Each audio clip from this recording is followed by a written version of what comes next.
Objectif révision du bac de physique. Dans cette vidéo, je t'ai préparé une sélection de 10 sujets corrigés avec à chaque fois des rappels, des conseils et des méthodes sur des notions clés du programme. C'est parfait pour des révisions efficaces des chapitres de mécanique, thermodynamique, circuit RC, diffraction ou encore de la lunette astronomique. Et pour faciliter ton travail, le PDF complet avec les 10 sujets est disponible en un seul fichier dans la description.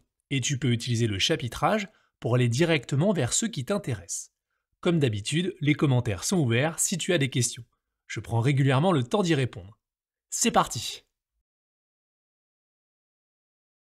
On s'attaque dans cette vidéo à la correction détaillée d'un exercice classique de mécanique qui va te permettre de bien réviser les connaissances et les méthodes à maîtriser pour un contrôle ou pour le bac. On va étudier le mouvement d'un homme canon, assimilable à un projectile, dans le champ de pesanteur uniforme terrestre. Comme d'habitude, tu peux retrouver en description l'intégralité du sujet à télécharger pour d'abord t'entraîner à le faire seul. La première partie s'intéresse à l'étude énergétique du vol. On commence tout de suite avec la première question. Exprimer l'énergie mécanique du système à la date t égale 0 secondes. Cette première question nécessite de bien connaître la définition de l'énergie mécanique d'un système. Qu'est-ce que c'est? Eh bien, l'énergie mécanique, c'est tout simplement la somme de son énergie cinétique et de son énergie potentielle, aussi appelée énergie potentielle de pesanteur. Pour l'exprimer à la date demandée, il faut remplacer l'énergie cinétique et l'énergie potentielle par leurs expressions respectives qui sont également à connaître. L'énergie mécanique est donc égale à 1 demi de la masse multipliée par la vitesse au carré, ça c'est l'expression de l'énergie cinétique, puis la masse multipliée par g multipliée par z. Z c'est l'altitude du système.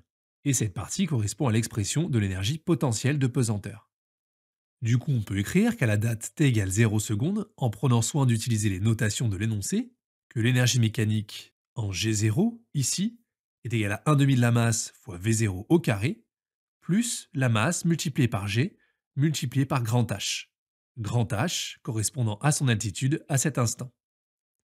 La question suivante demande de s'appuyer sur un raisonnement énergétique pour déterminer la vitesse du système à l'arrivée dans le filet.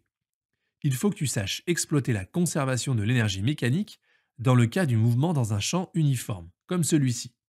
Je te rappelle que de manière générale, au cours d'une chute libre sans frottement, autrement dit si le système n'est soumis qu'à son poids, l'énergie mécanique se conserve. La diminution de l'énergie potentielle est compensée par l'augmentation de l'énergie cinétique. Mais ça, on va y revenir après. On peut donc écrire cette égalité, avec GF qui correspond au point d'arrivée dans le filet. Et une fois que l'on a rappelé cette conservation, il suffit tout simplement de remplacer chaque énergie mécanique par son expression, comme je te le fais ici, puis de simplifier. D'après le schéma, petit h et grand H sont égaux, donc je peux simplifier à gauche et à droite, puis encore simplifier par 1 demi multiplié par m, pour retrouver que V0 carré est égal à VF carré, avec VF la vitesse du système à l'arrivée dans le filet. Et finalement, que VF, ce qu'on cherche, est égal à V0, donc est égal à 31 mètres par seconde. Pour répondre à la dernière question de cette première partie, je vais reprendre une remarque que je t'ai faite au début de la question précédente. Au cours d'une chute libre sans frottement, l'énergie mécanique se conserve, ce qui veut dire qu'elle reste constante au cours du mouvement, et on n'oublie pas qu'elle est égale à la somme des deux autres. On peut alors représenter sur la copie, sans souci d'échelle, l'évolution des énergies en fonction du temps. Dans la première phase du mouvement, l'altitude du système augmente tandis que sa vitesse diminue. Du coup, son énergie potentielle augmente et son énergie cinétique diminue. Je t'ai remis ici les expressions pour t'aider à bien comprendre cette représentation. Et c'est l'inverse qui se passe dans la seconde phase du mouvement. Petite remarque, la représentation ici est faite sans souci d'échelle, mais j'ai tout de même pris soin de faire commencer l'énergie potentielle de pesanteur au-dessus de 0, puisque l'altitude initiale est différente de 0. Elle est égale à 8,0 mètres d'après le schéma. Et j'ai positionné EM en tenant compte qu'elle correspond à la somme de l'énergie potentielle de pesanteur plus de l'énergie cinétique. On termine ainsi la première partie de cet exercice. Les deux premières questions de la deuxième partie sont vraiment à maîtriser parfaitement. On les retrouve dans la plupart des exercices de mécanique sur l'étude des mouvements dans un champ de pesanteur uniforme ou dans un champ électrique uniforme. Elle guide ici le candidat pour arriver à déterminer les équations horaires du mouvement. C'est quelque chose dont tu as beaucoup entendu parler dans ce chapitre. C'est l'occasion de bien te rappeler toute la méthode étape par étape pour que tu comprennes bien et pour que tu la maîtrises pour tes futurs exercices. Pour ça, il faut tout simplement commencer par appliquer la deuxième loi de Newton au système. Et on prend soin pour plus de rigueur de rappeler que cela se fait dans un référentiel terrestre supposé galiléen, comme c'était d'ailleurs bien écrit dans l'introduction de cet exercice. On écrit donc que la somme des forces extérieures appliquées au système est égale à la masse multipliée par son vecteur accélération. La somme des forces ici, eh bien, c'est tout simplement le poids, c'est la seule force qui s'exerce sur le système, que je remplace par son expression, m fois g, et on simplifie chaque membre par m, pour retrouver cette égalité. Pour parvenir ensuite à l'expression des coordonnées du vecteur accélération du système pendant le vol, ce qu'on cherche, une fois arrivé à ce résultat, il suffit de projeter le vecteur g, le vecteur champ de pesanteur, sur les axes du repère proposé sur le schéma de la situation. Sur OX, on trouve 0, et sur OZ, moins g, tout simplement puisque le vecteur g a la même direction, mais un sens opposé à OZ. Ensuite, à partir des coordonnées du vecteur accélération, on peut en déduire les équations horaires assez facilement en suivant toujours la même méthode. D'abord, par définition, comme le vecteur accélération est égal à la dérivée du vecteur vitesse par rapport au temps, eh bien les primitives des coordonnées du vecteur accélération permettent d'obtenir celles du vecteur vitesse. Je commence donc par écrire tout simplement celle du vecteur accélération, puis on va venir chercher les primitives. Et j'en profite ici pour te rappeler les trois types de primitives que tu dois bien connaître et dont on se sert régulièrement en mécanique. Je te remonte tout ça bien en détail pour cet exemple. AX égale à 0, donc sa primitive est une constante, que je note ici C1. Pour AZ qui est égal à moins G, qui est une constante, sa primitive est de la forme moins GT plus une deuxième constante.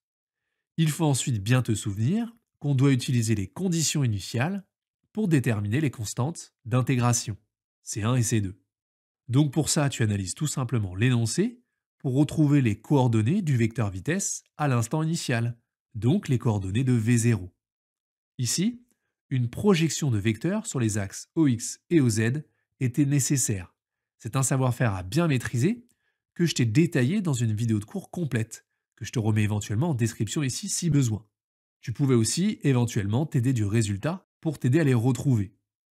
On va le refaire ici ensemble rapidement. V0x est ici, c'est le côté adjacent, et on veut l'exprimer en fonction de l'hypoténuse, de V0. C'est bien le cosinus de l'angle qui permet de relier le côté adjacent et l'hypoténuse. V0x est égal à V0 cos alpha. De même, V0z est ici, c'est le côté opposé, et c'est le sinus de l'angle qui permet de relier l'hypoténuse et le côté opposé. V0z est égal à V0 sin alpha. Ce sont bien des constantes qui ne dépendent pas de la variable petit t, du temps. On retrouve ainsi les coordonnées du vecteur vitesse. On poursuit en reprenant la même méthode pour déterminer celle du vecteur position et en déduire ainsi les équations horaires du mouvement. Le vecteur vitesse est défini comme la dérivée du vecteur position par rapport au temps. Donc de la même manière, les primitives des coordonnées du vecteur vitesse permettent d'obtenir celle du vecteur position. Et je t'ai également remis ici les différents types de primitives qui permettent de déterminer les coordonnées du vecteur position. On utilise encore les conditions initiales pour déterminer les constantes, C3 et C4. À l'instant t égale à 0 secondes, le centre d'inertie du système se trouve ici. Donc les coordonnées de OG0, c'est x0 égale à 0 qui correspond à C3, et z0 est égal à grand H qui correspond à C4. Et c'est parfait, on est rassuré, on retrouve ainsi bien les équations horaires du mouvement de l'homme canon pendant le vol qui nous étaient proposées dans l'énoncé. Petite remarque avant de terminer la correction de ce sujet. Lorsque tu bloques sur une question et qu'on te donne le résultat à retrouver, comme ici, tu as parfaitement le droit de t'en servir pour faire les questions suivantes. C'est aussi là pour ça. Typiquement ici, si un candidat ne sait pas répondre à la question 5, il peut parfaitement continuer les suivantes en s'aidant de ce résultat. Allez, on y va pour les 3 dernières questions. Question 6. Donnez la valeur de la coordonnée z de t lorsque le système entre en contact avec le filet de protection. C'est ici une simple analyse du schéma qui permet d'en déduire que la valeur de la coordonnée zt autrement dit l'altitude, lorsque le système entre en contact avec le filet de protection, est de 8,0 mètres. Question 7, en déduire la valeur de la durée du vol, puis celle de la longueur de la portée. Ce n'était pas explicitement demandé dans le sujet, mais pour t'aider à bien comprendre, je te rappelle d'abord ce que c'est que la portée.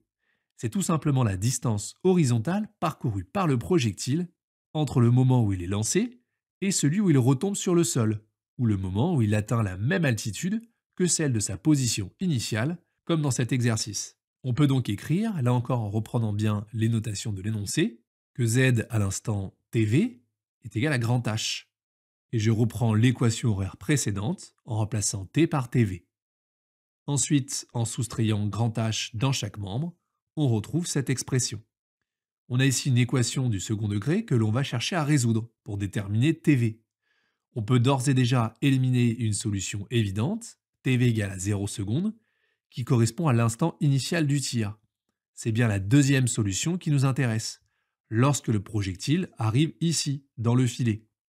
On peut alors diviser par tv, puisque tv est différent de 0 secondes, on vient de le dire, pour retrouver cette expression. Puis, comme on a les valeurs des différentes grandeurs, on peut effectuer une application numérique en veillant bien lors de l'utilisation de la calculatrice que les angles sont en degrés, comme ici alpha est exprimé en degrés. Fais bien attention à ça, car souvent les calculatrices sont par défaut en radians. Il faut donc aller dans les réglages. On conservera bien deux chiffres significatifs pour exprimer le résultat de ce calcul. C'est à l'aide de la deuxième équation horaire que l'on va pouvoir déterminer l'abscisse du système à cet instant, ce qui correspond finalement bien à la portée, à la distance horizontale parcourue par l'homme canon, en remplaçant tout simplement t par tv et en réalisant l'application numérique. J'ai pris soin ici, pour une meilleure précision, d'utiliser cette expression de tv plutôt que le résultat arrondi. La dernière question du sujet nous guide pour interpréter le résultat obtenu en le comparant au record homologué ce jour-là. On remarque que la longueur estimée par ce modèle est environ 2 fois plus grande que celle du record de 56,64 mètres établi ce jour-là. La deuxième partie de la question nous invite à expliquer cette différence. On peut dire que cela suggère que le modèle utilisé ici de la chute libre sans frottement n'est pas valable. En réalité, les forces de frottement de l'air jouent un rôle non négligeable, réduisant la portée réelle par rapport à celle théorique en chute libre. J'espère que mes explications ont été claires et que tu te sens maintenant plus à l'aise sur ce thème. Dans cette vidéo, tu vas pouvoir réviser l'étude d'un mouvement avec l'utilisation du repère de Freinet et les lois de Kepler. On va pour ça corriger un exercice du bac en te rappelant bien les points importants du cours que tu dois retenir. Tu peux télécharger le sujet en description si besoin pour d'abord t'entraîner à le faire seul. On va s'intéresser au mouvement d'une sonde autour d'une des lunes de Jupiter. Et d'ailleurs, dans la question 1, il est demandé de schématiser sans souci d'échelle la situation et de placer le repère de Freinet, puis de représenter la force d'interaction gravitationnelle à laquelle la sonde JUICE est soumise de la part de Ganymède. On est finalement ici dans le cas d'une étude classique, comme tu en as certainement déjà rencontré, avec des satellites en mouvement autour d'une planète par exemple.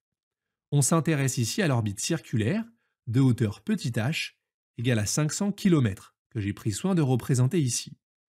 Pour placer le repère de Freinet, comme demandé, je te rappelle que c'est un repère mobile, associé à un objet en orbite autour d'un astre qui est défini à partir de son origine, située au niveau du centre de l'objet, donc ici du centre de la sonde, d'un vecteur unitaire noté UN, qui est perpendiculaire à la trajectoire de l'objet, et d'un vecteur unitaire UT, qui est tangent à la trajectoire de l'objet. La force d'interaction gravitationnelle à laquelle la sonde est soumise de la part de Ganymède est une force dont la direction est celle de la droite, reliant le centre de l'astre et de l'objet. Et le sens, c'est vers l'astre attracteur, donc vers Ganymède. Ensuite, dans la deuxième question, il est demandé d'exprimer ce vecteur force. La forme générale de cette expression est à connaître. Grand G multiplié par la masse des deux objets divisé par la distance qui les sépare au carré. En reprenant bien les notations de l'énoncé. Et comme on peut le voir sur le schéma, on utilise le vecteur unitaire UN pour l'exprimer, car il est collinéaire au vecteur force. Plusieurs points de vigilance. D'abord, la distance qui sépare Ganymède de la sonde, elle correspond bien à RG, le rayon de Ganymède, plus h, l'altitude à laquelle la sonde orbite.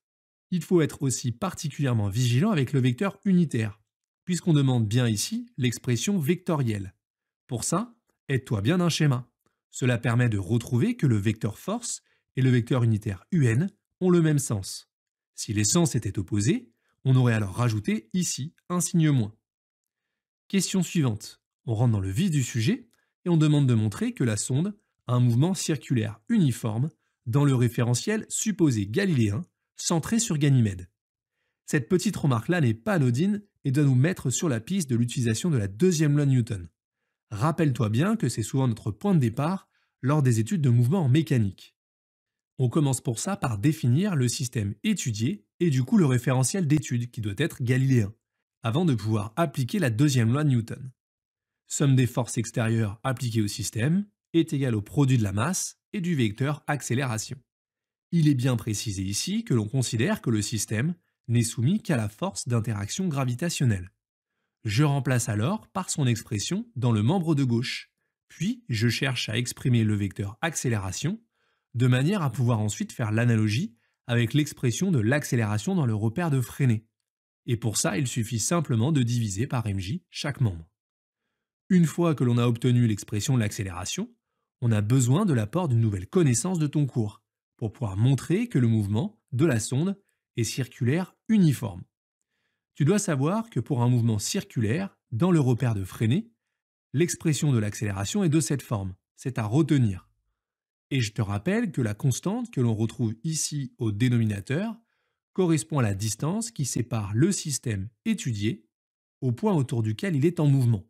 C'est donc bien la distance RG plus H, rayon de Ganymède plus l'altitude à laquelle la sonde orbite. On retrouve alors bien ici l'intérêt d'utiliser ce type de repère.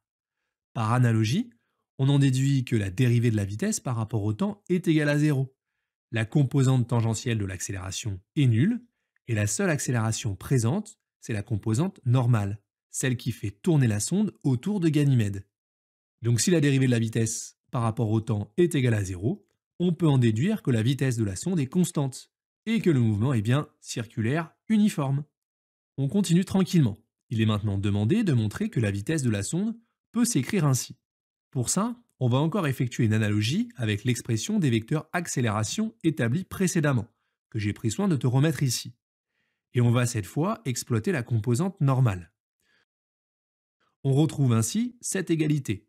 Il s'agit maintenant simplement de la manipuler pour arriver à retrouver V égale quelque chose. C'est ce qu'on cherche. Pour ça, je commence par multiplier par RG plus H chaque membre pour la simplifier.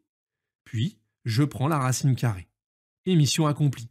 On retrouve bien l'expression qui est proposée. On est rassuré. Question suivante. Dans la première partie, il est demandé d'établir l'expression de la période grand T en fonction de RG, de H, de MG et de grand G. Reprenons tranquillement la définition de la période de révolution pour pouvoir répondre à cette question. La période de révolution, grand T, c'est la durée d'une révolution de la sonde autour de Ganymède. Il s'agit finalement, ni plus ni moins, que de rechercher l'expression d'une durée, qui nécessite, je te le rappelle, de connaître la distance parcourue et la vitesse moyenne sur le parcours. On prend le temps de bien analyser ici ce que l'on étudie. Distance parcourue, ça correspond au périmètre d'un cercle. 2π fois le rayon, donc RG plus H. Pour la vitesse de la sonde, on va réutiliser le résultat de la question précédente, tout simplement, indiqué ici.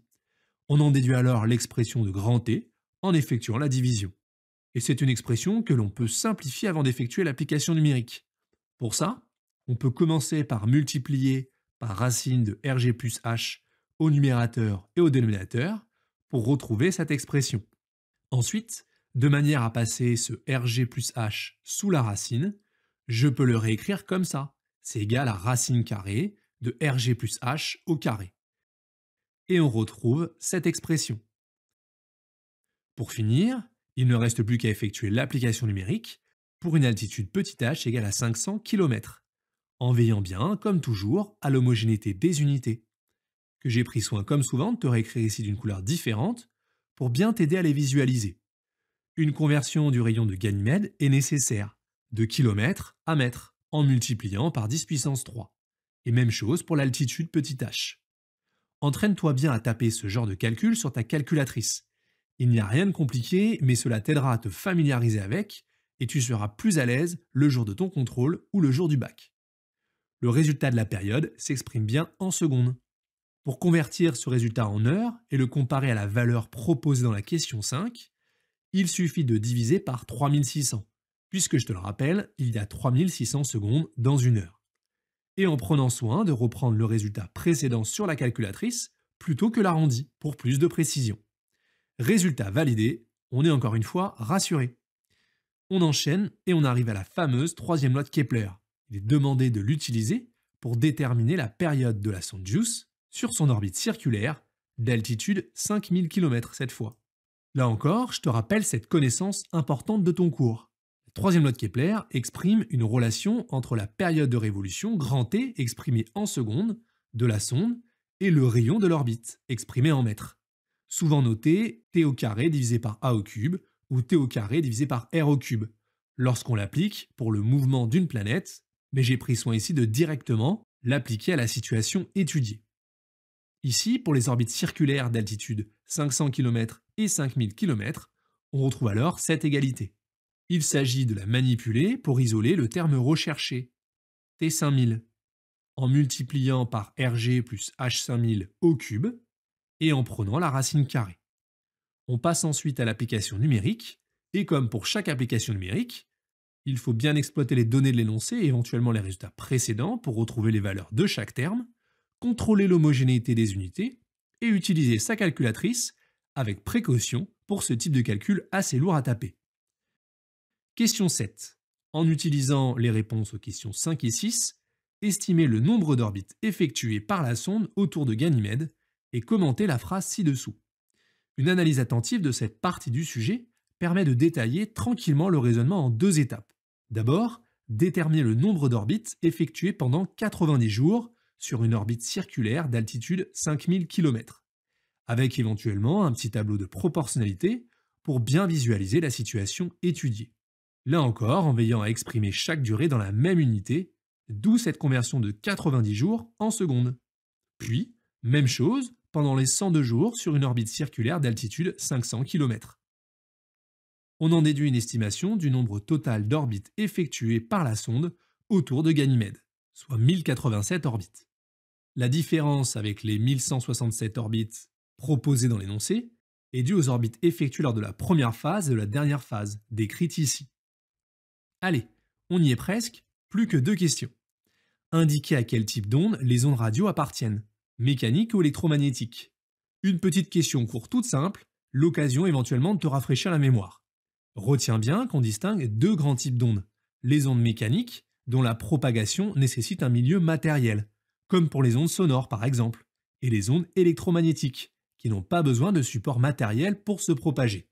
Les ondes radio sont des ondes électromagnétiques. Elles n'ont pas besoin d'un milieu matériel pour se propager et peuvent être utilisées pour communiquer avec les sondes spatiales par exemple.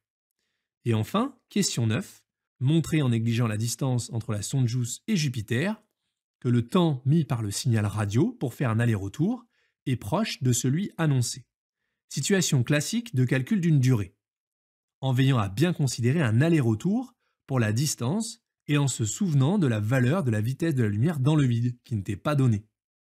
On peut alors écrire que la célérité est égale à 2 fois la distance maximale entre la Terre et Jupiter divisée par la durée ΔT. En prenant cette distance maximale entre Jupiter et la Terre dans l'énoncé, et là encore, en veillant bien à l'homogénéité des unités, en multipliant par 10 puissance 3 pour l'exprimer en mètres, unité du système international. 2 fois cette distance, puisque le signal fait un aller-retour. On détermine ainsi une durée en secondes. Et en divisant par 3600, on en déduit le nombre d'heures, puis le nombre de minutes en multipliant la partie décimale par 60. On retrouve ainsi que la durée mise par le signal radio pour faire un aller-retour entre la sonde et la Terre est d'environ 1h43 minutes, un résultat qui est proche de la durée annoncée par le texte. Si tu es arrivé jusque-là, je te félicite pour ta concentration. Si tu cherches un sujet pour réviser la mécanique des fluides, tu es au bon endroit. On en attendait un depuis longtemps et ce premier sujet du bac de la session 2025 nous a gâtés, puisqu'il nous propose un exercice complet pour réviser la poussée d'Archimède, le débit volumique ou encore la relation de Bernoulli. Je t'encourage à d'abord essayer de le faire par toi-même, avec le sujet que tu pourras télécharger en description si besoin. Je vais te proposer comme d'habitude une correction détaillée avec des rappels de cours, les pièges à éviter et quelques astuces pour bien t'aider dans tes révisions. C'est parti! L'objectif de cet exercice est d'étudier la flottabilité d'une telle bouée, dans la première partie que l'on va tout de suite commencer, puis d'évaluer le temps nécessaire à l'amélioration de la qualité de l'eau par un aérateur à jet dans la deuxième. On retrouve comme souvent une figure qui représente la fameuse bouée et tout un tas de données qu'on ne manquera pas de bien exploiter à travers les différentes questions. Question 1. Nommer les deux forces exercées sur la bouée supposée à l'équilibre, puis les représenter sans souci d'échelle sur un schéma annoté. Comme tu le vois sur l'image, et comme cela est précisé dans le texte d'introduction, la bouée est en partie immergée dans l'eau. Mais au lycée, lors des études mécaniques, on peut simplifier la représentation du système étudié par un point. C'est ce qu'on appelle la mécanique du point. Tu pouvais donc tout simplement représenter le système par un point sur lequel on va prendre soin de représenter, comme cela est demandé, chacune des deux forces par un vecteur ayant une norme, une direction et un sens. Il n'était pas indispensable de redessiner la bouée. Les deux forces exercées sur la bouée, supposées à l'équilibre, sont donc le poids, qui est une force verticale, dirigée vers le bas, et la poussée d'Archimède. Notez ici πa, force verticale, dirigée vers le haut.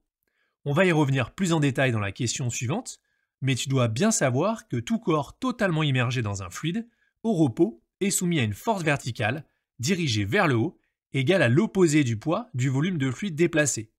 C'est ça qu'on appelle la poussée d'Archimède. Et comme il est précisé qu'on est à l'équilibre, cela permet d'affirmer que ces forces ont la même direction, la même valeur et des sens opposés. Elles se compensent. On a donc cette expression vectorielle. Le poids plus la poussée d'Archimède est égal au vecteur nul. Ce qui implique que sur ton schéma, chaque vecteur a la même norme. Fais bien attention à ça. Question 2. Déterminer la valeur, notée Vim, du volume immergé de la bouée à l'équilibre. On continue dans l'étude mécanique de cet équilibre. À l'équilibre, on a donc cette égalité vectorielle, comme on vient de le dire. Donc le vecteur poids est opposé au vecteur poussée d'Archimède. Et je t'ai remis ici le petit rappel de cours sur la poussée d'Archimède. Je te conseille de prendre soin de bien utiliser les notations de l'énoncé, donc πa pour la poussée d'Archimède, subie par la partie immergée de la bouée, qui est égale à l'opposé, d'où ce signe moins, du poids du fluide, donc ici de l'eau, déplacé par son immersion. En se souvenant de la relation m égale ρ fois v, on retrouve facilement son expression vectorielle en fonction de la masse volumique du fluide, donc ici de la masse volumique de l'eau, du volume du corps immergé.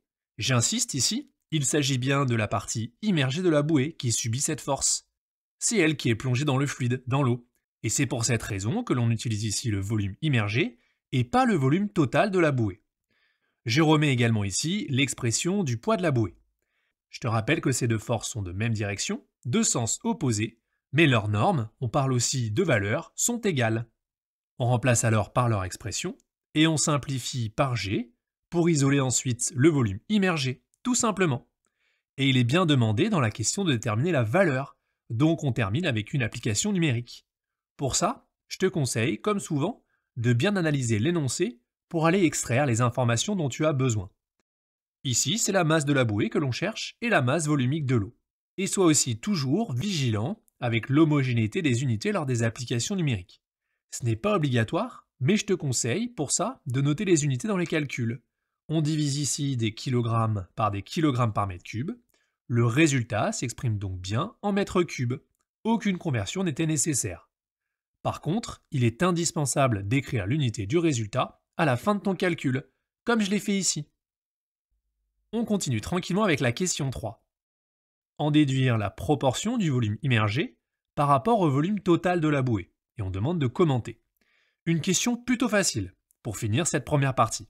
Petite astuce, quand on lit dans la question par rapport à, ça sous-entend divisé par. Par exemple, le volume immergé par rapport au volume total, on calcule donc volume immergé divisé par volume total. Et on trouve un résultat de 15%. On n'oublie pas de commenter le résultat comme cela est demandé.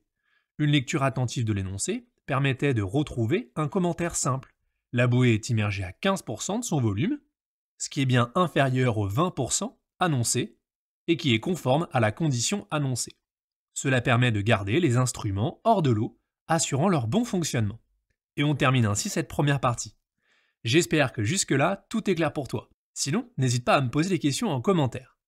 Prêt pour le débit volumique et la relation de Bernoulli? On y va. Partie 2, traitement de l'eau. Question 4.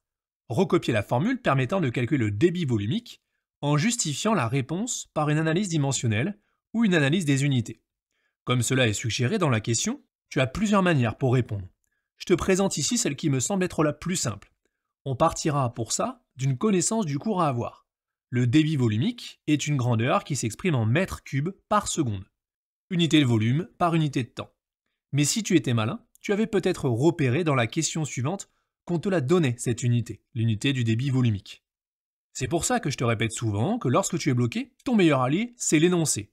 Prends le temps de bien le relire, même s'il te paraît parfois complexe lors d'une première lecture. À partir des grandeurs proposées dans les formules, on peut prendre soin d'identifier les différentes unités. La vitesse s'exprime en mètres par seconde, la section, on parle aussi parfois de surface, s'exprime en mètres carrés. La vitesse v au carré s'exprime en mètres carrés seconde moins 2. Avec ça, on pouvait alors facilement, avec une analyse des unités, en déduire que la relation débit volumique est égale à surface fois vitesse convient. Mètre carré fois mètre par seconde, on obtient bien mètre cube par seconde. Ce n'était pas indispensable de l'écrire, mais je te précise à l'oral qu'en divisant une vitesse par une surface, on obtenait en termes d'unité mètre moins 1, seconde moins 1, ce qui ne convient pas. Et en multipliant v au carré et s, on obtenait mètre exposant 4, seconde moins 2, ce qui ne convient pas non plus. On arrive maintenant à la question 5. Montrer par un calcul que la valeur du débit volumique de l'eau dans la canalisation est égale à 1,3 fois 10 exposant moins 2 mètres cubes par seconde. Avant de se lancer dans la rédaction de cette question, petit rappel de cours. Concernant la conservation du débit volumique. Lors d'un écoulement en régime permanent, le débit volumique est conservé. Ça veut dire qu'il est le même en chaque point, quelle que soit la section. On a donc cette égalité. C'est d'ailleurs bien précisé ici dans l'énoncé que l'on considère que l'eau est un fluide incompressible et que le régime est permanent. Et ça va nous être utile par la suite. Du coup, on va tout simplement devoir utiliser cette relation que l'on vient d'identifier. Je note son expression au point A. Pourquoi est-ce que je précise au point A? Eh bien parce que dans l'énoncé, on nous donne la vitesse de l'eau en A, et on en a besoin, et on ne connaît pas celle de B. C'est pour ça qu'on se met au niveau de ce point. Et pour faire le calcul, il nous manque SA, qui n'est pas donné. Pour ça, comme très souvent lors de l'étude des écoulements d'un fluide dans une canalisation comme ici ou dans un tuyau, on va devoir faire un peu de géométrie. L'énoncé précisait bien que l'aérateur aspire de l'eau et la fait circuler dans une conduite horizontale présentant un rétrécissement d'une section circulaire, ça nous intéresse, de diamètre dA vers une section de diamètre dB. Pourquoi est-ce que ça nous intéresse? Eh bien pour déterminer l'expression de la section circulaire SA de diamètre dA. Je te rappelle que l'aire d'un disque est égal à pi r au carré, avec r le rayon, et ça c'est égal à pi fois le diamètre divisé par 2 au carré. Comme ici on connaît le diamètre mais qu'on ne connaît pas le rayon. On retrouve alors tranquillement cette expression, qui va nous permettre, à partir des données de l'énoncé, de retrouver la valeur du débit volumique à l'aide d'une application numérique, comme je te le montre ici. Au risque de me répéter, j'insiste et je te rappelle qu'il faut toujours être en alerte sur les unités. Contrôle bien leur homogénéité. Il était indispensable ici de convertir le diamètre, qui est donné en millimètres, en mètres, en multipliant par 10 exposant moins 3. On est rassuré, on retrouve bien la valeur proposée dans l'énoncé, en conservant deux chiffres significatifs, ce qui nous permet d'enchaîner avec la question suivante. Question 6. Exploiter la conservation du débit volumique pour montrer que la valeur de la vitesse de l'eau au point B vaut 16 mètres par seconde. Cette question nécessite également de bien avoir en tête le rappel de cours que je t'ai fait juste avant, sur la conservation du débit volumique. Lors d'un écoulement en régime permanent, le débit volumique est conservé. Ça veut donc dire qu'il est le même en chaque point, quelle que soit la section. Et c'est ça qui permet d'écrire cette égalité, comme on l'a vu juste avant, en deux points différents de la canalisation. Et c'est à partir d'elle que l'on va pouvoir travailler sur les expressions littérales pour exprimer puis calculer VB, ce qu'on cherche. Là encore, rien de compliqué. Mais il y a un enchaînement de plusieurs étapes simples, ce qui peut engendrer des étourderies. Reste donc bien concentré et pense à te relire si besoin. On exprime d'abord les débits volumiques en fonction des sections et des vitesses d'écoulement.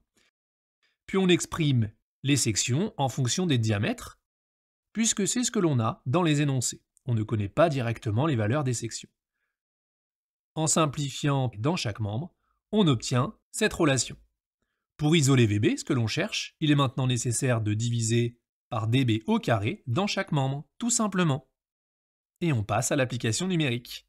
Ici, il n'était pas indispensable de convertir les deux diamètres en mètres, dans la mesure où ils étaient déjà tous les deux exprimés dans la même unité. Cela revient au même résultat. Là encore, on est rassuré, on retrouve bien la valeur proposée dans l'énoncé, en conservant deux chiffres significatifs. Parfait! Question 7. Nommez le phénomène physique observé au point B, responsable de l'aspiration de l'air.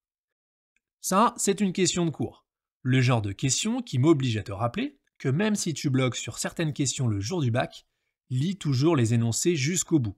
Comme c'est le cas ici, tu retrouveras parfois des questions de cours avec des points faciles à obtenir. Tu dois donc retenir de ton cours sur ce chapitre que si l'écoulement d'un fluide, comme un liquide, subit un passage dans une conduite dont la section diminue, eh bien la vitesse du fluide augmente et la pression diminue. C'est ça qu'on appelle l'effet Venturi. C'est ce phénomène qui explique ici une aspiration de l'air, comme cela est évoqué dans le sujet. Question 8. Montrez que l'expression de la variation de la pression, ΔP, peut s'exprimer ainsi. Ce n'est pas clairement formulé dans la question, mais on peut deviner ici, avec ce 1/2 de ρ, que l'on va avoir besoin d'utiliser la relation de Bernoulli, donnée dans l'énoncé.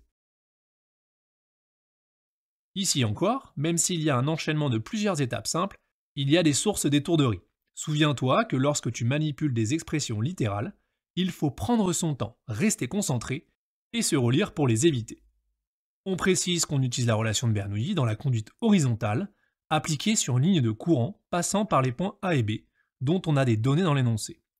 Et en appliquant les conseils que je viens de te donner pour ne pas se tromper, on obtient cette relation.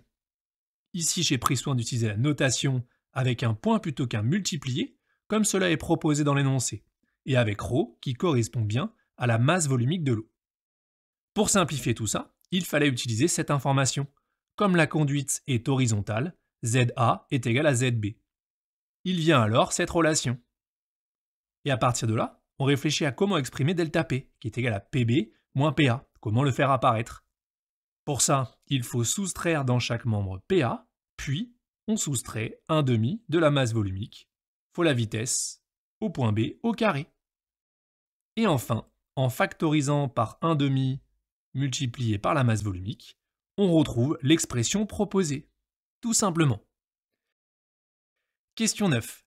Calculer la valeur numérique de ΔP, la variation de pression, et commenter. La suite logique, avec une application numérique. Et si tu es à l'aise, tu devines qu'on s'attend à retrouver une différence de pression négative. Pourquoi? Puisque comme on l'a rappelé avec l'effet Venturi, lorsque la section diminue, la vitesse du fluide augmente et la pression diminue. Je te renote ici l'application numérique. Aucune conversion n'était nécessaire. Parfait, on retrouve bien une variation de pression négative. On rédige donc un commentaire en ce sens. On a ici une diminution de la pression entre ces deux points, une chute de pression, ce qui explique l'aspiration de l'air. Il était aussi pertinent ici de critiquer l'hypothèse d'un écoulement permanent, utilisée pour retrouver ce résultat. Pourquoi? Eh bien parce que cette baisse de pression est supérieure à la pression atmosphérique, ce qui est incohérent. La pression ne peut pas être inférieure à 0 dans ce contexte. Si tu es arrivé jusqu'ici, je te félicite pour ta concentration et je te souhaite bon courage pour ton bac. Question 10. Montrez qu'il faut ajouter 344 g de dioxygène à l'eau du bassin pour atteindre un taux de dioxygène de 6 mg par litre. C'est un travail de réflexion sur une concentration en masse, mais tu pouvais tout aussi bien répondre sans utiliser la relation concentration en masse est égale à masse divisé par volume. D'après l'énoncé, le taux d'oxygénation doit passer de 4 mg par litre à 6 mg par litre, donc une augmentation de 2 mg par litre. Et il y a presque la réponse dans cette phrase. Nous, ce qu'on cherche, c'est la masse nécessaire pour le volume d'eau total du bassin, qui est d'après l'énoncé, égal à 172 mètres cubes, que je vais convertir ici en litres, pour pouvoir raisonner avec la concentration en masse donnée en milligrammes par litre. Comme il faut ajouter une masse de 2 mg par litre d'eau, cela représente une masse totale de 2 mg multipliée par les 172 000, sous-entendu 172 000 litres, Et ça, c'est égal à 344 000 mg, soit 344 grammes. Et voilà, on arrive aux deux dernières questions. Question 11. Calculer le volume d'eau qui doit être brassé par l'aérateur pour assimiler la masse de dioxygène nécessaire. On va pouvoir répondre ici en utilisant la proportionnalité, que tu peux rédiger de différentes manières. Je pars pour ça de cette information. L'aérateur permet l'assimilation de 6 mg de dioxygène par litre d'eau brassée, que j'écris par exemple dans un tableau.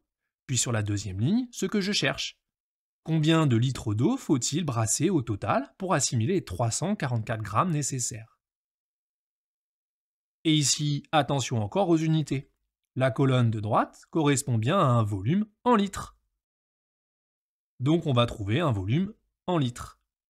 Après calcul, on trouve que le volume d'eau qui doit être brassé par l'aérateur pour assimiler la masse de dioxygène nécessaire est d'environ 57 000 litres, donc 57 mètres cubes. Et on arrive au bout. Question 12. Déterminer si l'oxygénation de l'eau peut être faite en moins de 2 heures dans ces conditions. Ici, on va raisonner sur le débit volumique. Donc je retourne chercher la valeur que l'on nous a demandé de vérifier tout à l'heure, à la question 5. Le débit volumique de l'eau, que tu pouvais d'ailleurs utiliser même si tu n'avais pas réussi à faire la question 5. Si tu ne te souviens pas de cette relation de ton cours, tu pouvais la retrouver à l'aide d'une analyse dimensionnelle, à l'aide des unités. Autre astuce, pense à te servir des unités dans les énoncés. Elles aussi, ce sont tes alliés. Le débit volumique, c'est donc égal à un volume divisé par une durée.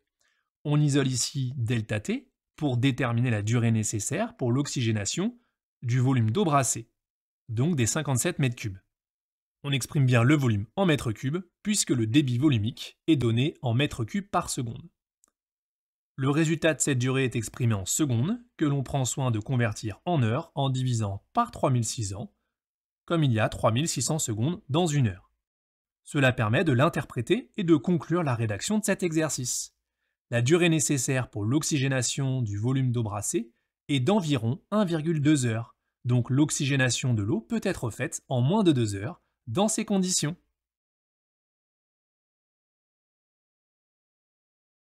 Dans cette vidéo, je te propose de réviser ton chapitre sur les phénomènes de diffraction et d'interférence avec la correction détaillée de cet exercice du bac 2024.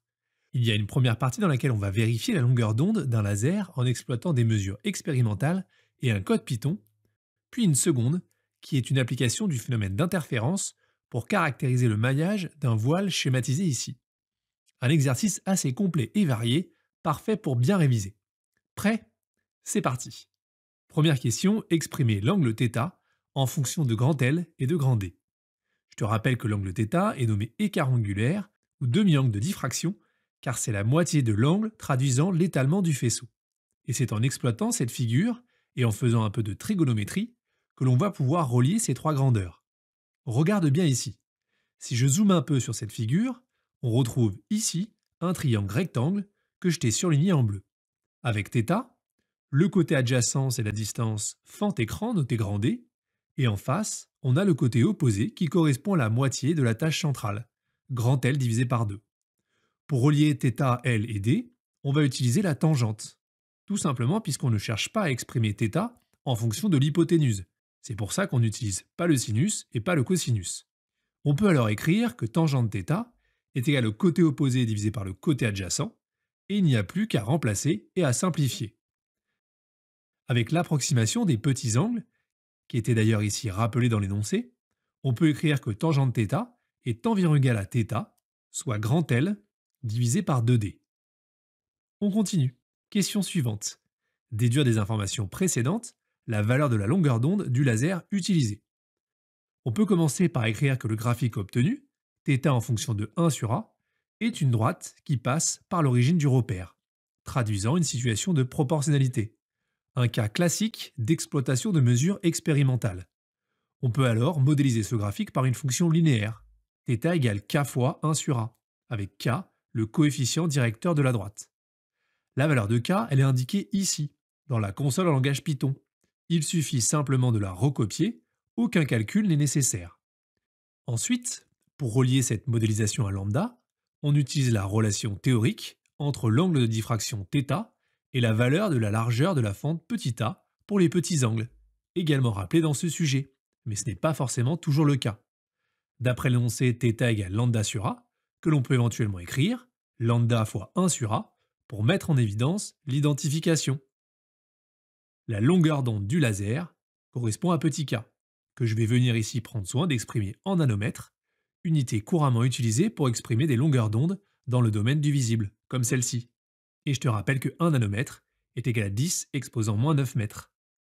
On continue tranquillement avec la dernière question de cette première partie. Identifier si la valeur mesurée est en accord avec la longueur d'onde indiquée sur la notice fournie par le constructeur. Pour faire ça, il suffisait de se laisser guider par les données de l'énoncé. On compare le résultat de la mesure à une valeur de référence en calculant le quotient suivant, appelé z-score. Cette relation, elle n'est pas à retenir par cœur et elle te sera toujours rappelée si tu en as besoin, je te rassure. C'est donc une application numérique simple pour laquelle on veillera, comme toujours, à l'homogénéité des unités et à conserver le bon nombre de chiffres significatifs. Lambda ref est donné ici, et l'incertitude type, U lambda laser, qui est égale à l'incertitude de K. Elle est également indiquée ici dans la console de langage Python. Il fallait donc bien prendre le temps de la lire et de l'exploiter. Il faut bien penser à convertir en nanomètres pour respecter l'homogénéité des unités. Ce résultat permet d'en déduire que l'écart entre la valeur de la longueur d'onde du laser mesurée et la valeur de la longueur d'onde de référence est inférieur à 2 fois l'incertitude type. On peut alors dire que la valeur mesurée est en accord avec la valeur de référence indiquée sur la notice par le constructeur. N'hésite pas à me dire en commentaire si tu apprécies ces formats un peu plus longs avec des corrections complètes d'exercices et pas seulement des extraits. Et n'hésite pas à les partager autour de toi si tu les trouves utiles. On arrive maintenant à la partie 2 de cet exercice qui s'intéresse à la mesure de la taille d'une maille rectangulaire d'un voile polyester. Pour ça, une expérience d'interférence est réalisée pour évaluer les dimensions B et B' en utilisant la diode laser précédente. Et on nous donne également 7 figures d'interférence à exploiter. Une question classique, à bien maîtriser donc. Évaluer les valeurs des interfranges à l'aide des dimensions figurant sur la figure. On distinguera bien l'interfrange horizontale notée petit i et verticale notée i'. Là encore, dans ce sujet, la définition d'une interfrange était gentiment rappelée. Mais j'imagine et j'espère que tu dois déjà la connaître. L'interfrange est définie comme la distance séparant les centres de 2 franges brillantes ou sombres consécutives. Du coup, si on regarde bien, sur l'axe horizontal, on mesure 45 mm pour 7 interfranges. Donc j'écris 7 fois i égale 45 mm et je réalise une application numérique en conservant 2 chiffres significatifs. Même chose sur l'axe vertical, où la mesure de 18 mm correspond à 4 interfranges. Tout simplement. On enchaîne avec la question 5, dans laquelle il faut en déduire du coup les valeurs des dimensions B et B' du maillage, présentées juste avant, en s'aidant de ces relations qui relient les interfranges à ces dimensions. C'est là encore une application numérique simple, et la difficulté va plutôt se trouver sur la deuxième partie de la question, puisqu'il faudra aussi déterminer les incertitudes associées. J'ai pris soin pour les calculs de B et de B', pour plus de précision, de réutiliser le résultat intermédiaire pour les interfranges I et I', plutôt que le résultat arrondi. Chaque grandeur est bien exprimée en mètres pour respecter l'homogénéité des unités. On retrouve d'ailleurs bien, par le calcul, comme sur le schéma de la figure 4, que B est inférieur à B'. On passe maintenant aux incertitudes. Un calcul qui peut parfois faire un peu peur et qui consiste à utiliser la relation qui te sera là toujours rappelée. Je commence par isoler l'incertitude type associée à B, c'est ce qu'on cherche. Puis, j'exploite tranquillement les données de l'énoncé pour pouvoir effectuer le calcul. B, on vient de le déterminer. D' et son incertitude sont ici. L'interfrange avec son incertitude, ici, que je laisse bien en millimètres pour les deux. Et la longueur d'onde et son incertitude ici, en nanomètres pour les deux. Je vérifie bien à chaque fois l'homogénéité des unités. Après application numérique, pour exprimer le résultat, il faut bien te souvenir que pour une incertitude type, on arrondit toujours le résultat par excès, quel que soit le chiffre qui suit. C'est pour ça qu'ici, on arrondit à 0,3 mètres et non pas 0,2. Et on conserve bien un seul chiffre significatif. Le raisonnement est identique pour arriver à déterminer l'incertitude associée à B'. Je t'encourage à bien t'entraîner, notamment avec ta calculatrice, pour effectuer correctement ce type de calcul que l'on retrouve finalement assez régulièrement dans des exercices du bac. Avec ces résultats, il ne reste plus qu'à exprimer B et B' avec leur incertitude associée pour conclure la rédaction de la réponse à cette question 5.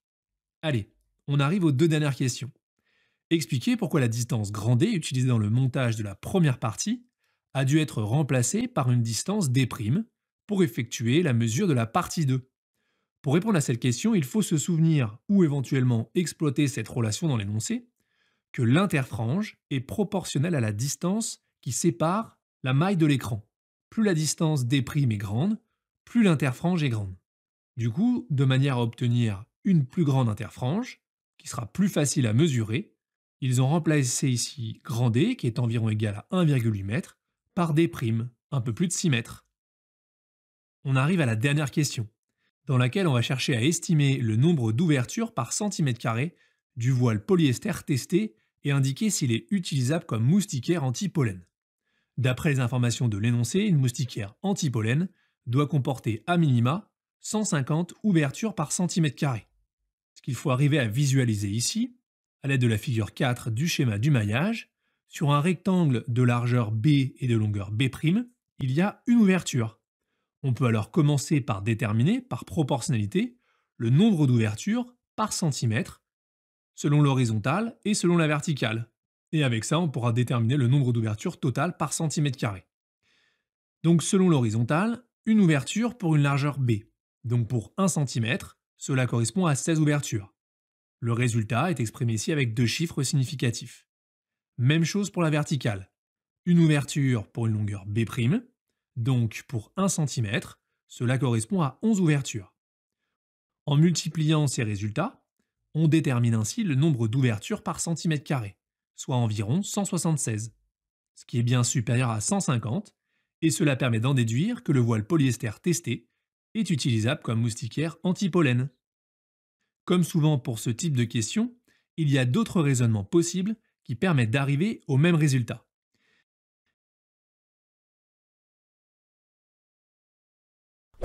Si tu veux réviser ton chapitre sur la lunette astronomique, tu es au bon endroit. Je t'ai sélectionné un exercice du bac complet sur ce thème. Je vais te présenter une correction détaillée avec les rappels de cours à retenir et les méthodes que tu dois maîtriser. On va évidemment revoir le schéma de lunette astronomique afocale, les tracés des différents rayons, et on fera des calculs de grossissement. Tu peux retrouver le sujet à télécharger en description, et n'hésite pas à mettre pause sur la vidéo à tout moment pour d'abord t'entraîner à chercher les réponses seul. Il s'agit ici d'une élève qui est intéressée par l'astronomie et qui cherche à acheter une lunette astronomique qui lui permettra d'observer la grande tache rouge de Jupiter. Prêt pour les questions? C'est parti avec la première.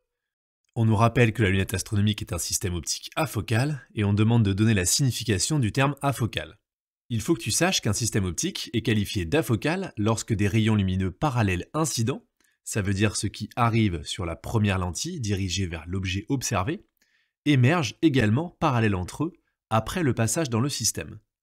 On peut aussi dire qu'une lunette afocale donne d'un objet à l'infini une image à l'infini, ce qui est d'ailleurs idéal pour observer des objets très éloignés comme les étoiles ou les planètes. Je t'ai remis ici l'annexe qui était à rendre directement avec la copie et que l'on va devoir compléter dans les questions suivantes. C'est d'ailleurs souvent présenté comme ça dans des exercices du bac sur la lunette astronomique. Sur ce schéma de lunette afocale, modélisée par deux lentilles minces convergentes, tu dois être capable, comme cela est demandé dans la question 2, de placer les termes objectif et oculaire. L'objectif, c'est la lentille qui est placée vers l'objet. Petite astuce pour ne pas confondre avec l'oculaire, objet et objectif sont deux mots qui commencent par les mêmes lettres. De manière générale, l'objectif, c'est une lentille convergente possédant une grande distance focale par rapport à l'oculaire. L'oculaire, c'est donc ici L2. C'est une lentille convergente possédant une petite distance focale, et c'est donc la lentille où on place l'œil. C'est aussi l'occasion de te rappeler que pour un système afocal, les positions du point focal image, f'1 de l'objectif, et du point focal objet f2 de l'oculaire sont confondues, exactement comme on peut le voir ici. f'1 et f2 sont au même endroit. Question 3. Tracez sur le schéma du document réponse le trajet des rayons arrivant de Jupiter considéré comme situé à l'infini, en faisant figurer les traits de construction. On y vient, c'est un incontournable dans ce chapitre. Tu dois être capable de représenter le faisceau émergent issu d'un point objet situé à l'infini, comme ici, et traversant une lunette afocale en utilisant les tracés de rayons particuliers à travers les lentilles convergentes. Je vais bien te réexpliquer tranquillement comment faire ça.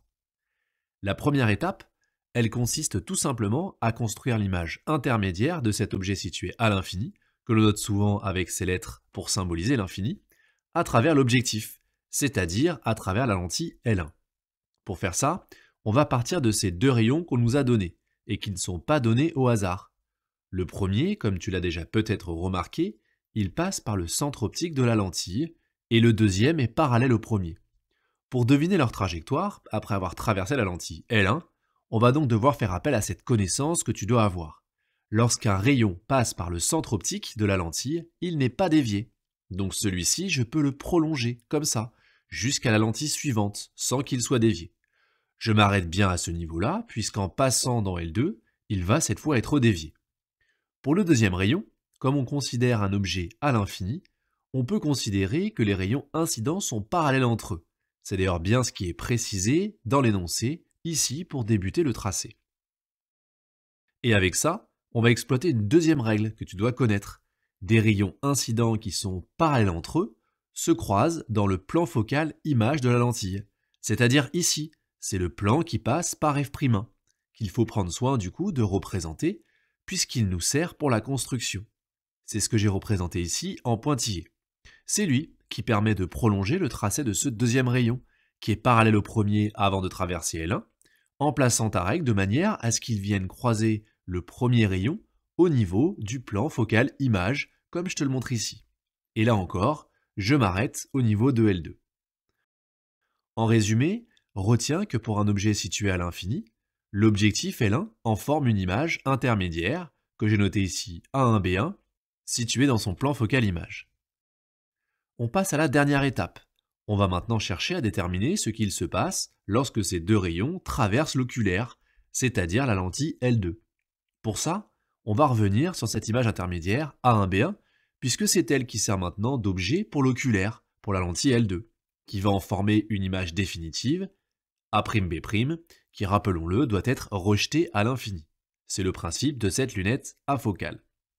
L'information importante que l'on doit exploiter pour déterminer la trajectoire des deux rayons après L2, c'est que cette image intermédiaire A1B1 est justement dans le plan focal objet de l'oculaire. Du coup, les rayons issus d'un même point, donc ici issus de B1, émergent de cette lentille L2 parallèle entre eux. Mais alors comment les construire? Eh bien on va là encore utiliser un rayon particulier et qui est facile à tracer, celui-ci, qui passe par B1 et par le centre optique de L2. Comme on l'a déjà dit, un rayon lumineux qui passe par le centre optique d'une lentille n'est pas dévié. Ce rayon est souvent choisi pour servir de guide, car sa trajectoire est simple à prévoir. On a l'habitude de représenter ce rayon qui passe par le centre optique de la lentille L2 en pointillé dans cette construction, parce que c'est un rayon virtuel utilisé pour le tracé du trajet des autres rayons. Et avec ça, c'est presque terminé. Il ne reste plus qu'à prolonger la trajectoire des deux rayons issus de Jupiter, qui vont émerger de L2 en étant parallèles à celui-ci. J'ai pris soin de placer une petite flèche sur chaque rayon pour indiquer le sens de propagation. On termine ainsi le tracé du trajet des rayons arrivant de Jupiter, considéré comme situé à l'infini, en faisant figurer les traits de construction comme cela a été demandé. Et on retrouve bien ce que l'on a rappelé au début de cet exercice. Comme on étudie ici un système optique afocal, des rayons lumineux parallèles incidents émergent également parallèles entre eux après le passage dans le système. On peut enchaîner avec la question 4. Placez sur le schéma du document réponse l'angle apparent de l'objet à travers la lunette, qui est noté ici avec la lettre θ'. L'angle apparent de l'objet à travers la lunette, c'est cet angle-là, sous lequel on perçoit l'objet après le passage dans la lunette, c'est-à-dire à la sortie de L2. Sur le schéma, θ' correspond à l'angle formé entre l'axe optique et les rayons émergents parallèles. De la même manière, on a ici θ, qui est déjà représenté, et qui est le diamètre apparent de l'objet. Il correspond à l'angle formé entre l'axe optique et les rayons incidents parallèles provenant directement de l'objet. J'en profite pour te représenter tout de suite ces angles à deux autres endroits, que l'on utilise aussi souvent, comme on va d'ailleurs le faire dans la suite de cet exercice. Il s'agit d'angles opposés par le sommet, car les côtés de l'un sont dans le prolongement des côtés de l'autre. Ils sont alors égaux. Et c'est la même chose ici. On arrive déjà à la question 5. Donner la définition du grossissement de la lunette. Puis il est demandé de montrer que l'expression du grossissement est G égale F'1 divisé par F'2, et de vérifier que les grossissements annoncés par le fabricant sont corrects. Pour débuter, c'est une démonstration du cours à maîtriser, que l'on va reprendre ici ensemble. Le grossissement, il permet de quantifier l'agrandissement de l'image obtenue par rapport à l'objet. G égale θ' sur θ. Pour arriver à montrer l'égalité qui est demandée, on va devoir utiliser l'approximation des petits angles, qui est d'ailleurs rappelée dans l'énoncé, et qui peut être un bon moyen pour t'aider à te souvenir qu'il faut s'en servir. Alors comment faire ça? Eh bien on va faire un peu de trigonométrie. En analysant le schéma précédent, on va pouvoir exprimer les tangentes des angles en fonction des distances focales de l'objectif f'1 et de l'oculaire f'2, c'est ce qu'on veut retrouver à la fin, et de la taille de l'image intermédiaire que j'ai notée ici à 1b1. Regarde bien, dans les triangles rectangles que je vais surligner ici en jaune, en te rappelant bien aussi que la tangente est égale au côté opposé divisé par le côté adjacent, on obtient que tangente θ est égal à 1b1, le côté opposé, divisé par f'1, le côté adjacent. Et ça, c'est environ égal à θ. Et tangente θ' est égal à 1b1, côté opposé, divisé par f'2, côté adjacent. Et ça, c'est environ égal à θ'. Et une fois qu'on a écrit ces égalités, on a fait le plus dur. Il n'y a plus qu'à remplacer les expressions de θ et de θ' dans celles du grossissement, comme je te le montre ici, et de simplifier l'expression obtenue. On peut se souvenir, pour écrire cette fraction, que diviser par une quantité revient à multiplier par son inverse.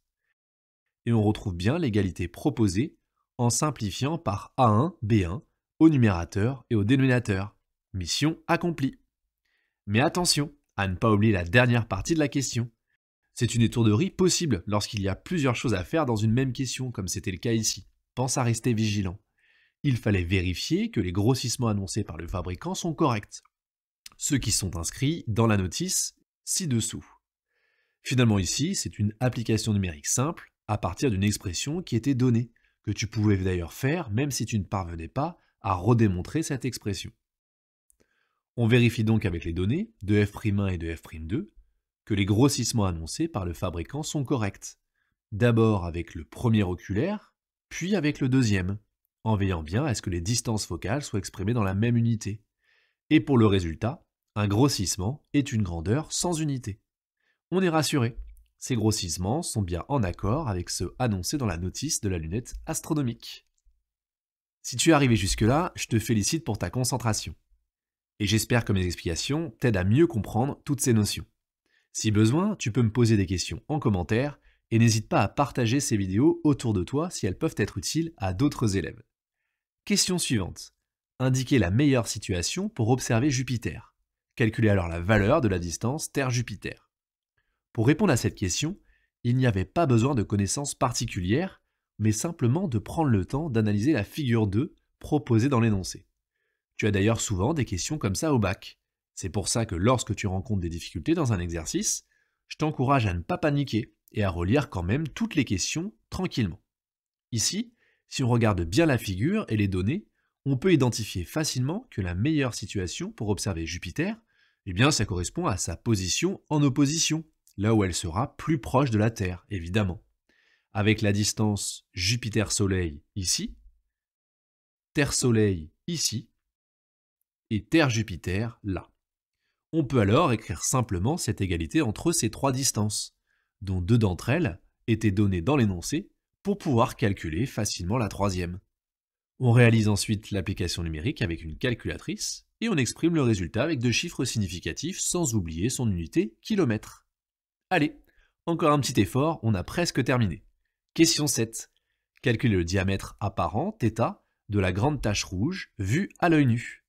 Là encore, en exploitant la figure 3 dans l'énoncé et en faisant un peu de trigonométrie, on peut calculer ce diamètre apparent en utilisant l'approximation des petits angles. On ne perd pas de vue le petit rappel de trigonométrie qu'on a déjà fait tout à l'heure pour retrouver cette expression. Grand D, c'est bien le côté opposé à θ, et la distance Terre-Jupiter, le côté adjacent, dans ce triangle rectangle. Là encore, une application numérique est nécessaire en prenant soin d'exprimer le résultat avec 2 chiffres significatifs et son unité, radian. C'est l'occasion de te rappeler que dans ce chapitre, lorsqu'on utilise la relation du grossissement, comme on va le faire dans la question suivante, ou l'approximation des petits angles, on préférera utiliser l'unité d'angle du système international, qui est le radian et non pas le degré. Ici, une lecture attentive de l'énoncé pouvait d'ailleurs t'aider à t'en souvenir. Question 8. On calcule la valeur du diamètre apparent θ' de la tache rouge vue à travers la lunette à partir du plus petit grossissement de la lunette. On a cette expression G égale θ' sur θ. On connaît G, dans la notice c'est 30, et θ, que l'on vient de calculer juste avant.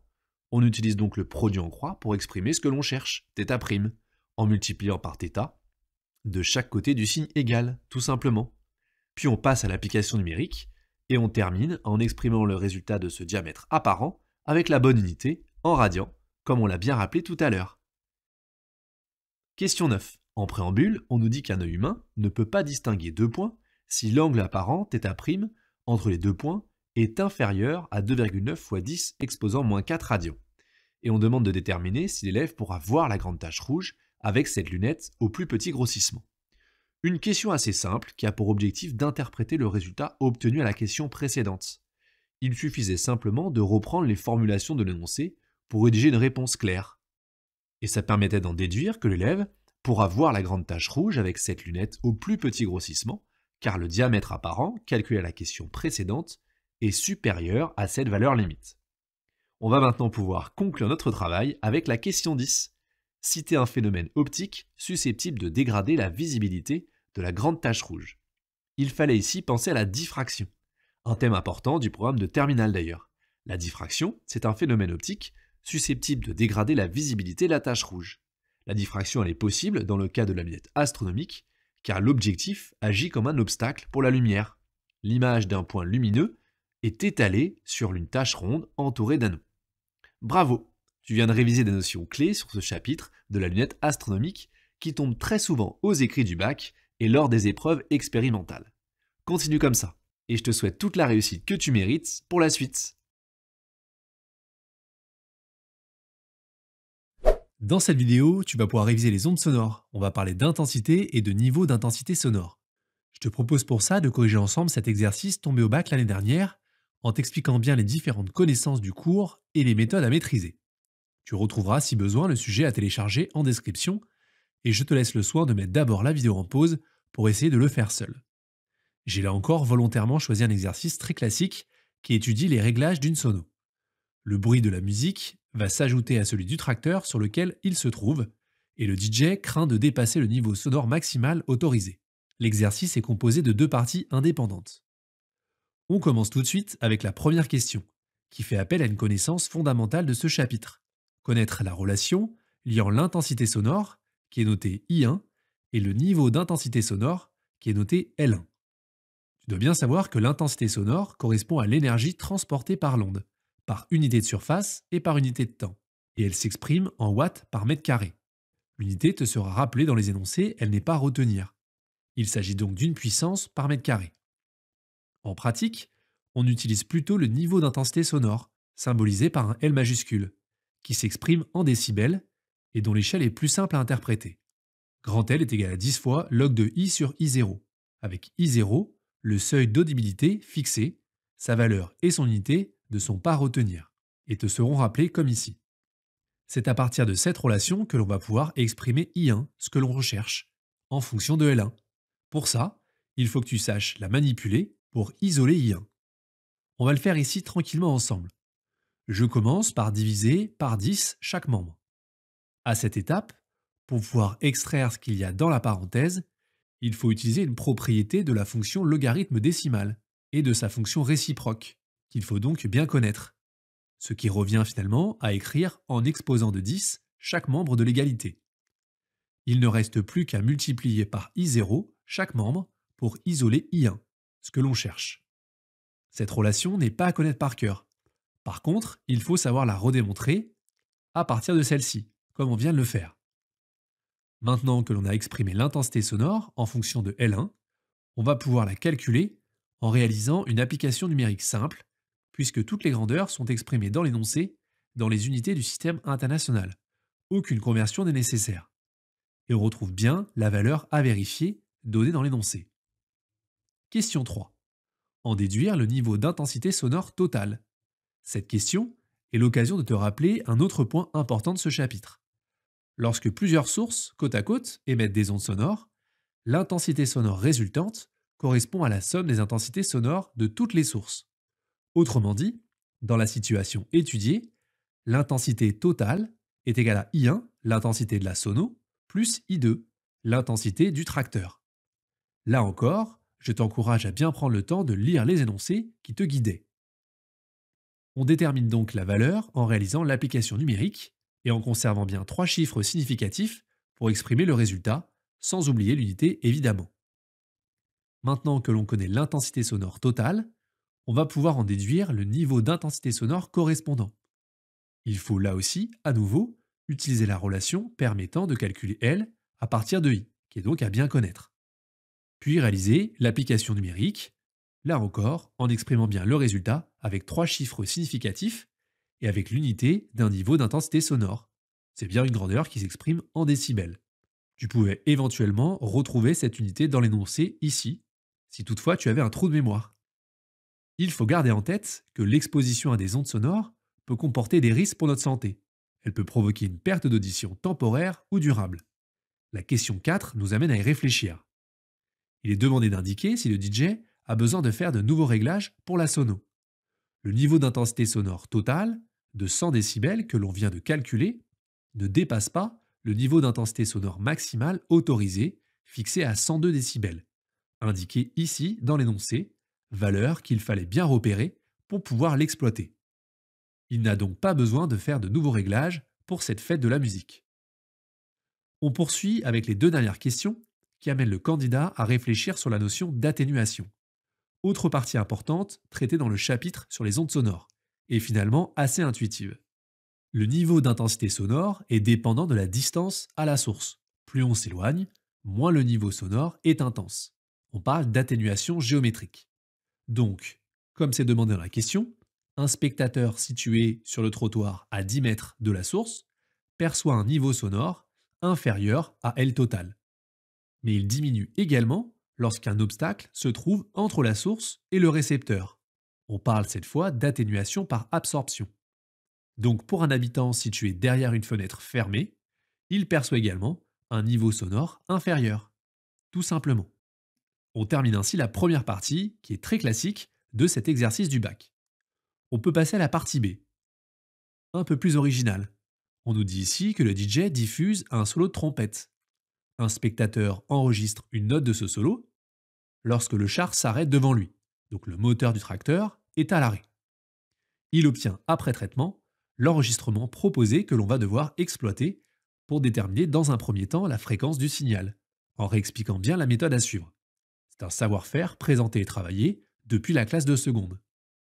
On commence par identifier un motif élémentaire qui se répète, puisque je te le rappelle, la période d'un signal, c'est la plus petite durée au bout de laquelle il se reproduit identique à lui-même. On peut repérer celui-ci, que je t'ai repassé en couleur. Et pour plus de précision, on va déterminer la période à partir de ce graphique pour le plus grand nombre de périodes possibles, donc ici 2.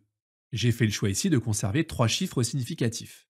Une fois qu'on a déterminé la période du signal à l'aide de l'enregistrement, on va pouvoir en déduire la fréquence de la note émise par le trompettiste en utilisant la relation qui lie ces 2 grandeurs. Je te rappelle que la fréquence correspond à l'inverse de la période. C'est une grandeur qui s'exprime en Hertz. Et on trouve après application numérique un résultat de 500 Hz. Dernière question du sujet.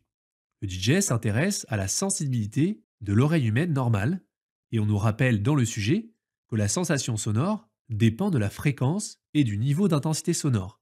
C'est ce qui est illustré par le diagramme de Fletcher-Edmondson. Ce diagramme représente des courbes de même perception des sons par une oreille humaine normale. On parle de courbe isosonique, avec ici le seuil de douleur et ici le seuil de sensation. On peut aussi dire plus simplement le seuil d'audition. D'après le graphique, pour une note diffusée par le trompettiste de fréquence 500 Hz et de niveau d'intensité sonore réglé à 100 décibels, à une distance de 2 mètres, la sensation pour l'oreille humaine est légèrement inférieure à 100 décibels et est donc en dessous du seuil de douleur. Pour retrouver ça, il suffisait simplement d'aller chercher le point qui a pour abscisse 500 Hz et ordonnée 100 décibels, qui est situé légèrement en dessous de cette courbe.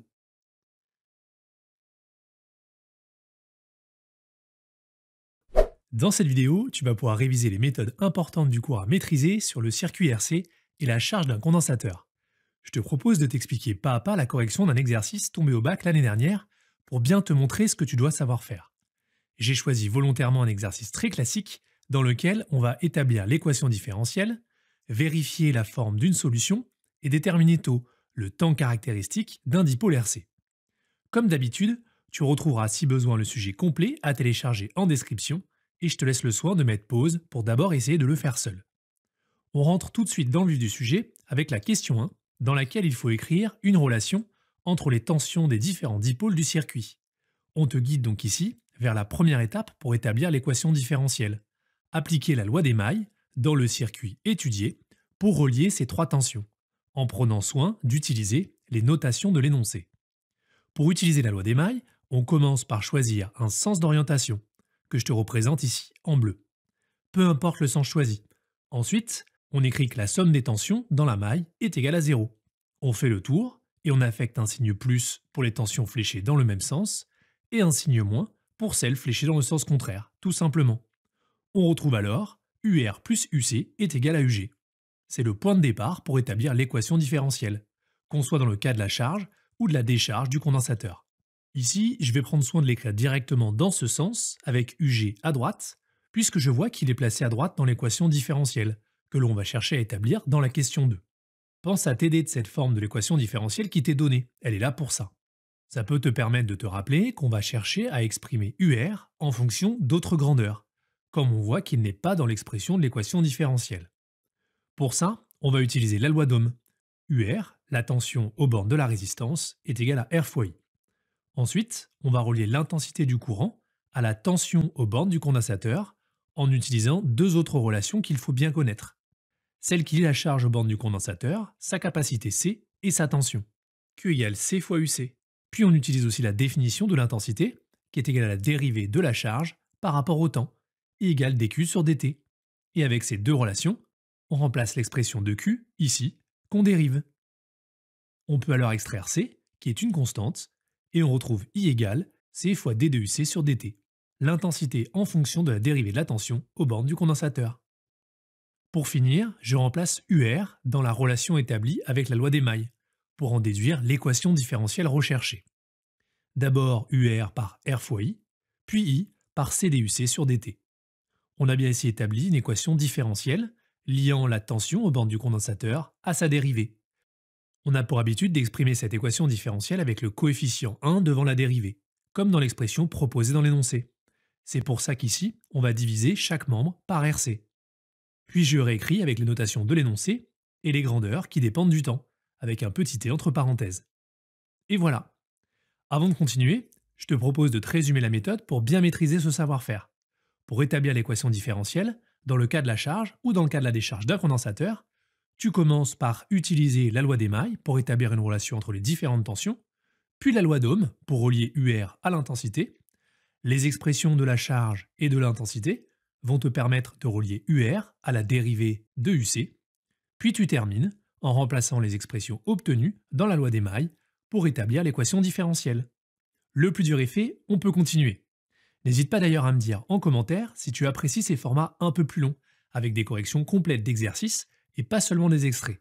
Et n'hésite pas à les partager autour de toi si tu les trouves utiles. Question numéro 3. Suite logique dans ce type d'exercice, on demande de vérifier la forme de la solution. Pour vérifier que cette expression est bien solution de cette équation différentielle, eh bien on va tout simplement commencer par calculer d de UC sur dt, c'est-à-dire par calculer ce terme, ce qui nous permettra dans un second temps, avec le résultat, de calculer facilement le membre de gauche de l'équation différentielle pour déterminer si cette égalité est vérifiée avec cette solution. Allez, c'est parti. Cette notation d2uc sur dt, je te rappelle que ça veut dire qu'on dérive l'expression de uc par rapport au temps. Notre variable ici, c'est le temps. Pour faire le parallèle avec ton cours de mathématiques, la variable est habituellement notée x. Je commence par développer l'expression de uc avant de dériver. Tu n'es pas obligé de le faire si tu es à l'aise. On a donc deux termes à dériver, que je peux dériver séparément. La dérivée de la somme de deux fonctions et la somme de leurs dérivées. Pour le premier terme, UG, je te remets ici les rappels de ton cours de maths sur les dérivées dont tu as besoin. C'est une constante, donc elle ne varie pas en fonction du temps. Sa dérivée est nulle. Pour dériver le second terme, qui est de la forme k fois u, avec k une constante et u une fonction. La dérivée, c'est donc k fois u'. Autrement dit, je peux extraire la constante, moins ug, et dériver, exponentielle de moins t sur tau. La dérivée de exponentielle de u, c'est u' exponentielle u. Je dérive donc moins t sur tau par rapport au temps, c'est égal à moins 1 sur tau, multiplié par exponentielle de moins t sur tau. Je n'ai plus qu'à simplifier pour retrouver l'expression de la dérivée de uc par rapport au temps, qui est donc égal à ug divisé par tau, multiplié par exponentielle de moins t sur tau.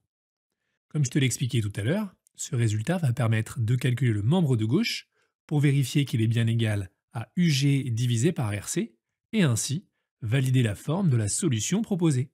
Je remplace d2uc sur dt par l'expression que l'on vient de déterminer, et je recopie l'expression de uc qui était donnée dans l'énoncé. Et en développant, on obtient cette expression. On peut alors dire que la solution de cette équation différentielle est bien vérifiée si et seulement si tau est égal à rc, puisque si on remplace tau par rc, ces deux termes vont bien se simplifier. Et on retrouve que c'est égal à ug divisé par rc, ce qui correspond bien à l'expression de l'équation différentielle proposée. On vérifie ainsi bien que la solution est de cette forme, et avec tau est égal à r fois c. On continue avec la question 4, dans laquelle il faut maintenant déterminer la valeur du temps caractéristique de charge, à l'aide de ce graphique. Il existe plusieurs méthodes pour déterminer tau, mais ici, c'est bien celle utilisant ce graphique représentant l'évolution de la tension aux bandes du condensateur lors de sa charge qu'on nous demande d'utiliser et d'expliquer. Je te rappelle qu'on peut déterminer graphiquement tau en traçant la tangente à la courbe en t égale 0 secondes.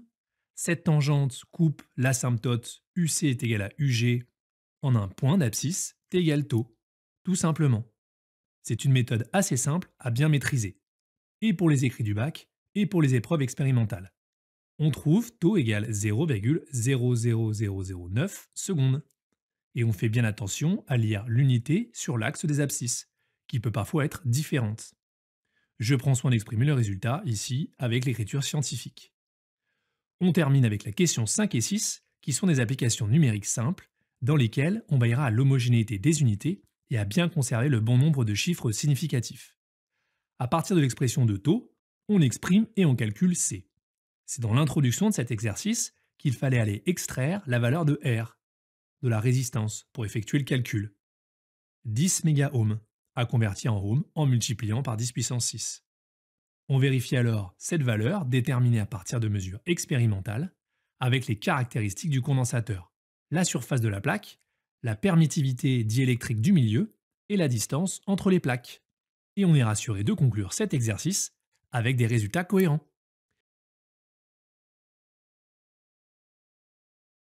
Dans cette vidéo, je te propose une correction complète et détaillée d'un exercice du bac 2023.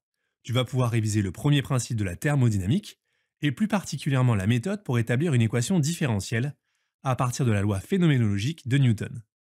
Je t'encourage comme d'habitude à mettre la vidéo en pause pour d'abord essayer de le faire seul. On étudiera dans ce sujet le record de plongée d'un corps dans un bain froid.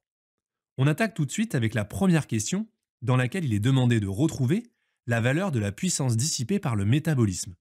Il s'agit donc ici d'effectuer une application numérique, à condition d'abord de bien se souvenir de la signification d'une puissance, pour retrouver dans l'énoncé les valeurs des grandeurs à partir desquelles elle peut se calculer. De manière générale, la puissance mesure la vitesse à laquelle l'énergie est transférée. Elle exprime une énergie par unité de temps. Tu peux éventuellement t'en souvenir en faisant le parallèle avec la puissance électrique, étudiée dès le collège. Pour retrouver la valeur de la puissance dissipée, il fallait donc ici exploiter les informations de l'énoncé et diviser l'énergie produite par le métabolisme par une journée, à bien exprimer en secondes, unité du système international, afin d'obtenir un résultat en watts, puis le convertir en kilowatts, tout simplement. Question suivante. On s'intéresse cette fois aux échanges thermiques entre le système étudié, donc le plongeur, et son environnement, le bain d'eau froide, dans lequel il est plongé. D'après l'énoncé, on retrouve les deux formes que l'on cherche à montrer. Il y a un transfert thermique reçu, qui correspond à l'énergie produite par le métabolisme, P fois delta T, et un transfert thermique CD, qui correspond aux échanges conducto-convectifs, le flux multiplié par delta T, qui s'ajoute pour retrouver l'expression demandée.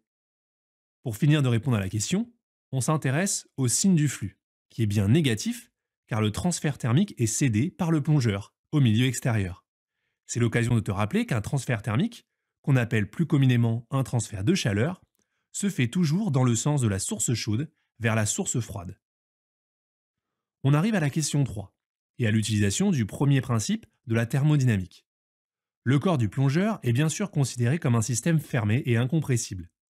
La variation de l'énergie interne, notée ΔU, est égale à la somme des travaux, notée W, et des transferts thermiques, notée Q. Cette fameuse formule est bien à retenir.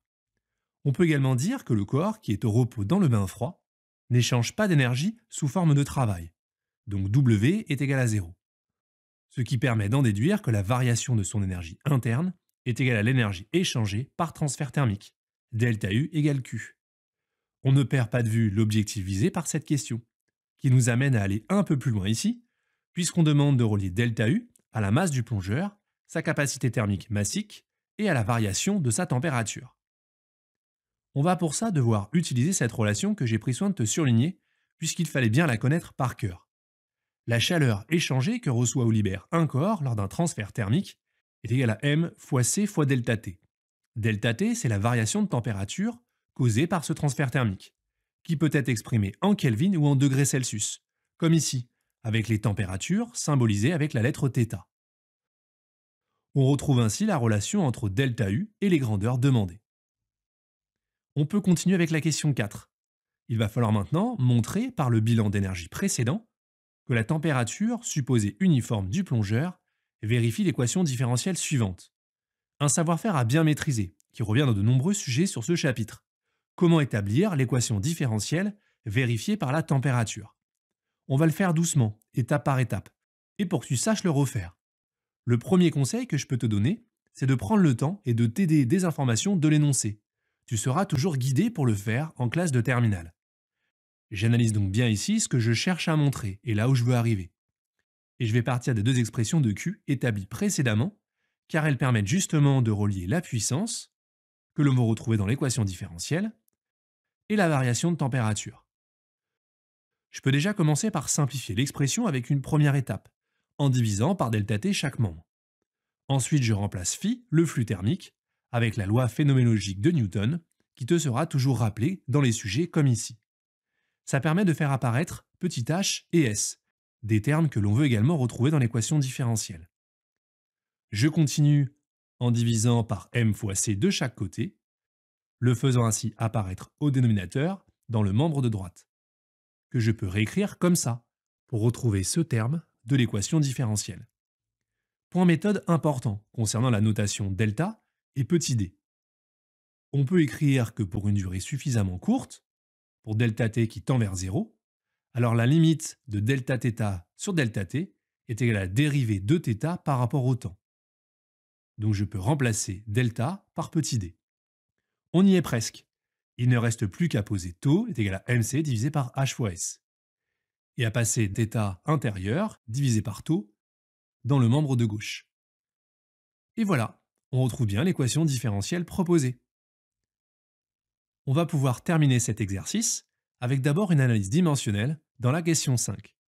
D'ailleurs, petite parenthèse, n'hésite pas à me dire en commentaire si tu apprécies ces formats un peu plus longs, avec des corrections complètes d'exercices et pas seulement des extraits. L'analyse dimensionnelle permet de déterminer la dimension d'une grandeur et donc d'en déduire son unité. Pour ça, il suffit simplement de repartir de l'expression de taux, donnée à la question précédente, puis de remplacer chaque grandeur par son unité, comme je te le montre ici.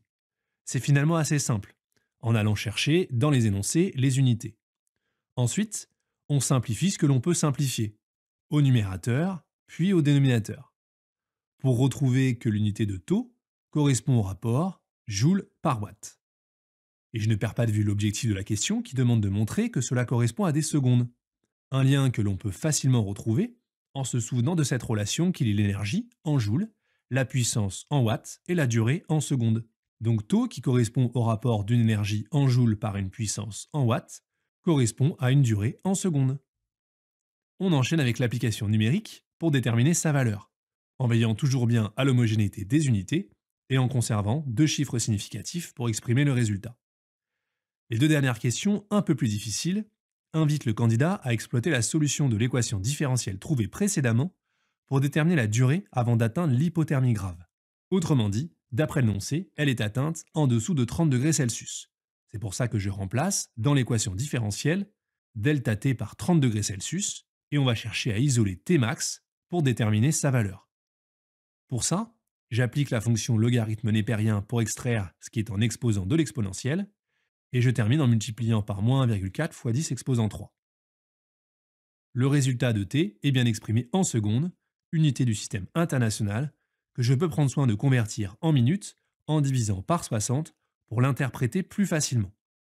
C'est justement ce qu'il faut faire dans la dernière question, pour critiquer le modèle afin d'expliquer le record de Winhoff.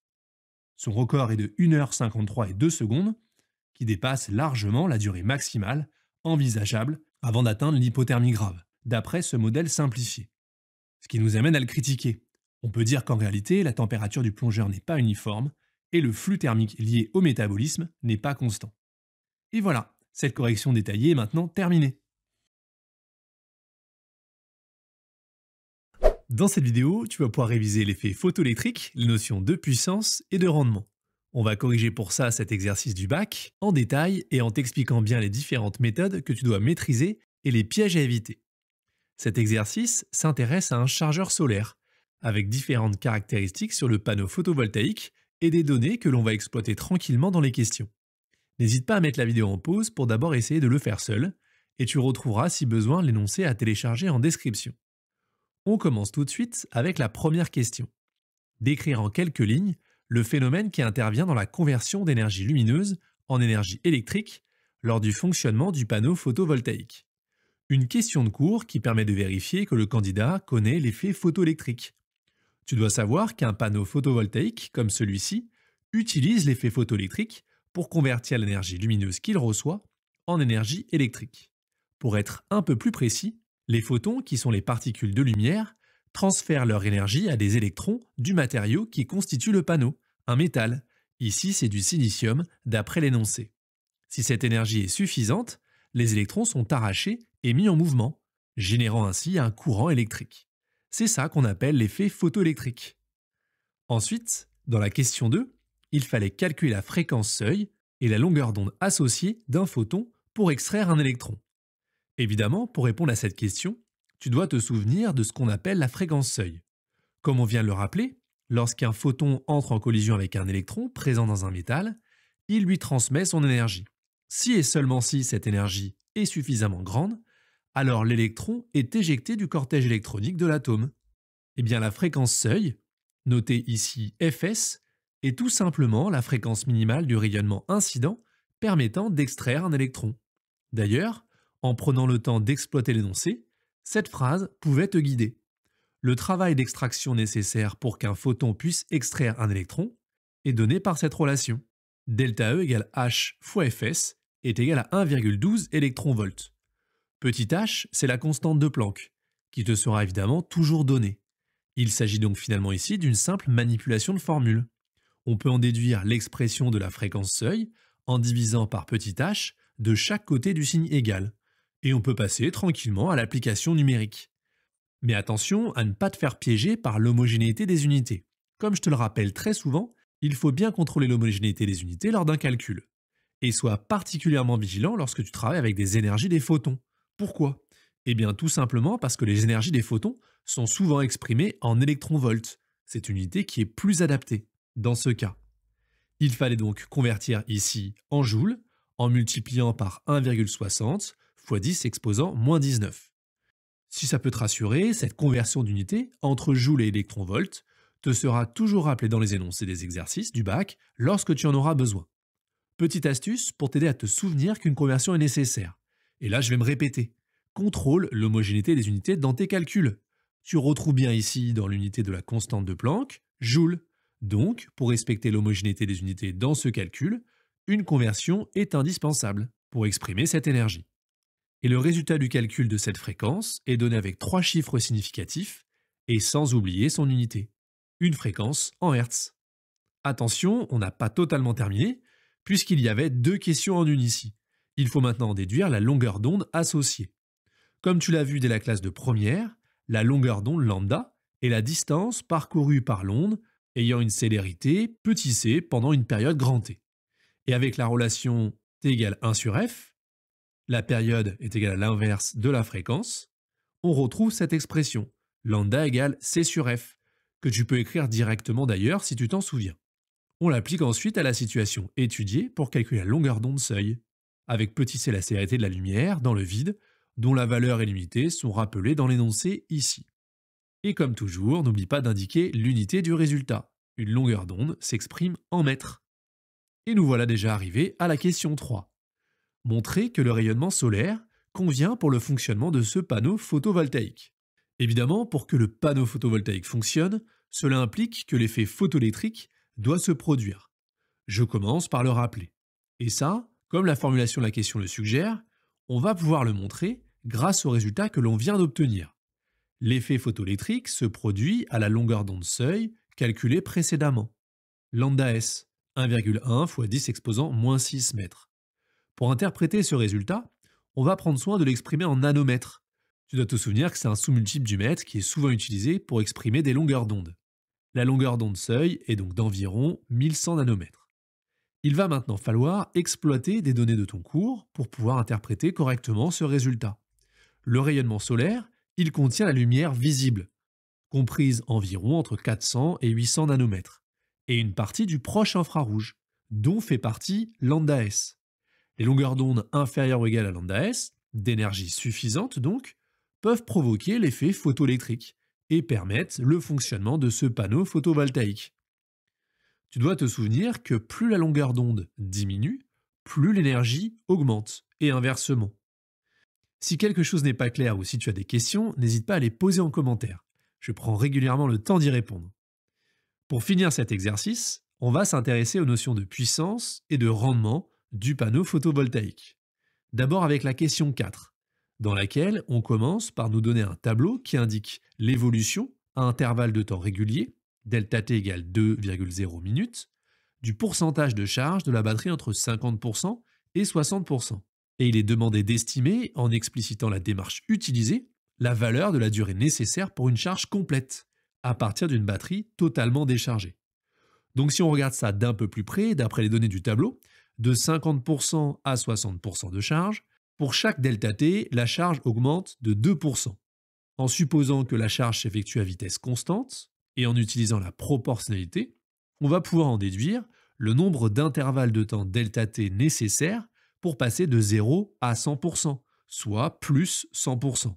Et ça, c'est égal à 50 delta t. On réalise l'application numérique pour trouver que delta t charge est égal à 100 minutes. Et on peut aussi noter ce résultat de cette manière, égal à 1 heure et 40 minutes. Pour la question 5, il ne fallait pas oublier de bien lire le préambule pour t'aider à répondre à la question. On te rappelle la relation entre la charge électrique transférée Q et la durée du transfert delta t charge pour une intensité électrique I. Q égale I fois delta t. Et on te demandait de comparer le résultat avec les données de la fiche technique du téléphone mobile dans la figure 3. Donc je surligne ou j'encadre ici tout de suite la capacité de la batterie exprimée en milliampères-heure sur la fiche technique que l'on va chercher à vérifier. Je te rappelle que la capacité d'une pile ou d'une batterie, c'est la quantité d'électricité maximale qu'elle peut délivrer. On peut alors calculer la capacité de la batterie, délivrant une intensité d'après les données de l'énoncé sur cette expérience, avec I égale 0,84 ampères pendant la durée delta t charge que l'on vient de calculer, 100 minutes, et que je vais prendre soin de convertir en heures. Pourquoi ? Eh bien, comme tout à l'heure, la difficulté de cette question ici, elle réside dans la maîtrise de l'homogénéité des unités. La capacité de la batterie du téléphone, on voit qu'elle est donnée sur la fiche technique, comme souvent d'ailleurs, en milliampères-heure. Du coup, pour comparer avec notre résultat, on va calculer la charge électrique transférée Q aussi en milliampères-heure. Pour ça, on peut déjà commencer par convertir ΔT en heures, puis on peut calculer Q en ampères-heure en multipliant 0,84 ampères par 100 divisé par 60 heures, 100 minutes divisé par 60 pour convertir en heures, et on retrouve alors que Q égale 1,4 ampères-heure. Puis on multiplie par 1000 pour obtenir des milliampères-heure. Ça nous permet de rédiger une phrase de conclusion pour noter la comparaison qui était demandée. La capacité annoncée de 3227 mAh est plus de 2 fois supérieure à celle calculée de 1400 mAh. Allez, on enchaîne avec la question 6. Il est d'abord précisé que durant l'expérience, le flux lumineux est égal à 570 watts par mètre carré. Et on demande de déterminer la valeur de la puissance lumineuse reçue par le panneau. La relation qui lie ces différentes grandeurs dont il fallait se souvenir ici, c'est celle-ci. Phi égale P divisé par S. P c'est la puissance, S c'est la surface. Mais là encore, tu pouvais exploiter les unités pour retrouver cette relation. Pense à cette petite astuce quand tu es perdu dans les exercices. Regarde bien ici. Il est précisé que le flux est une valeur exprimée en watts par mètre carré. Autrement dit, des watts divisés par des mètres carrés. Ça pouvait t'aider à retrouver que le flux est égal à une puissance en watts divisé par une surface en mètres carrés. C'est l'occasion de te rappeler que lors d'une évaluation, si tu rencontres des difficultés, prends le temps de te poser, de relire tranquillement l'énoncé et de voir comment exploiter les différentes données pour arriver au résultat souhaité. On exprime alors la puissance en multipliant de chaque côté par S. Puis il ne reste plus qu'à aller chercher les informations utiles dans l'énoncé. Le flux, il est donné ici. Et la surface du panneau, elle se calcule facilement à partir de la longueur et de la largeur qui sont indiquées ici. Toujours en veillant bien à l'homogénéité des unités et du coup en convertissant en mètres, en multipliant par 10 exposant -2. Comme c'était donné en centimètres. Et il ne reste plus qu'à taper le calcul avec une calculatrice et d'exprimer le résultat en watts pour cette puissance. Maintenant qu'on a déterminé la puissance reçue, pour calculer le rendement, on y est presque.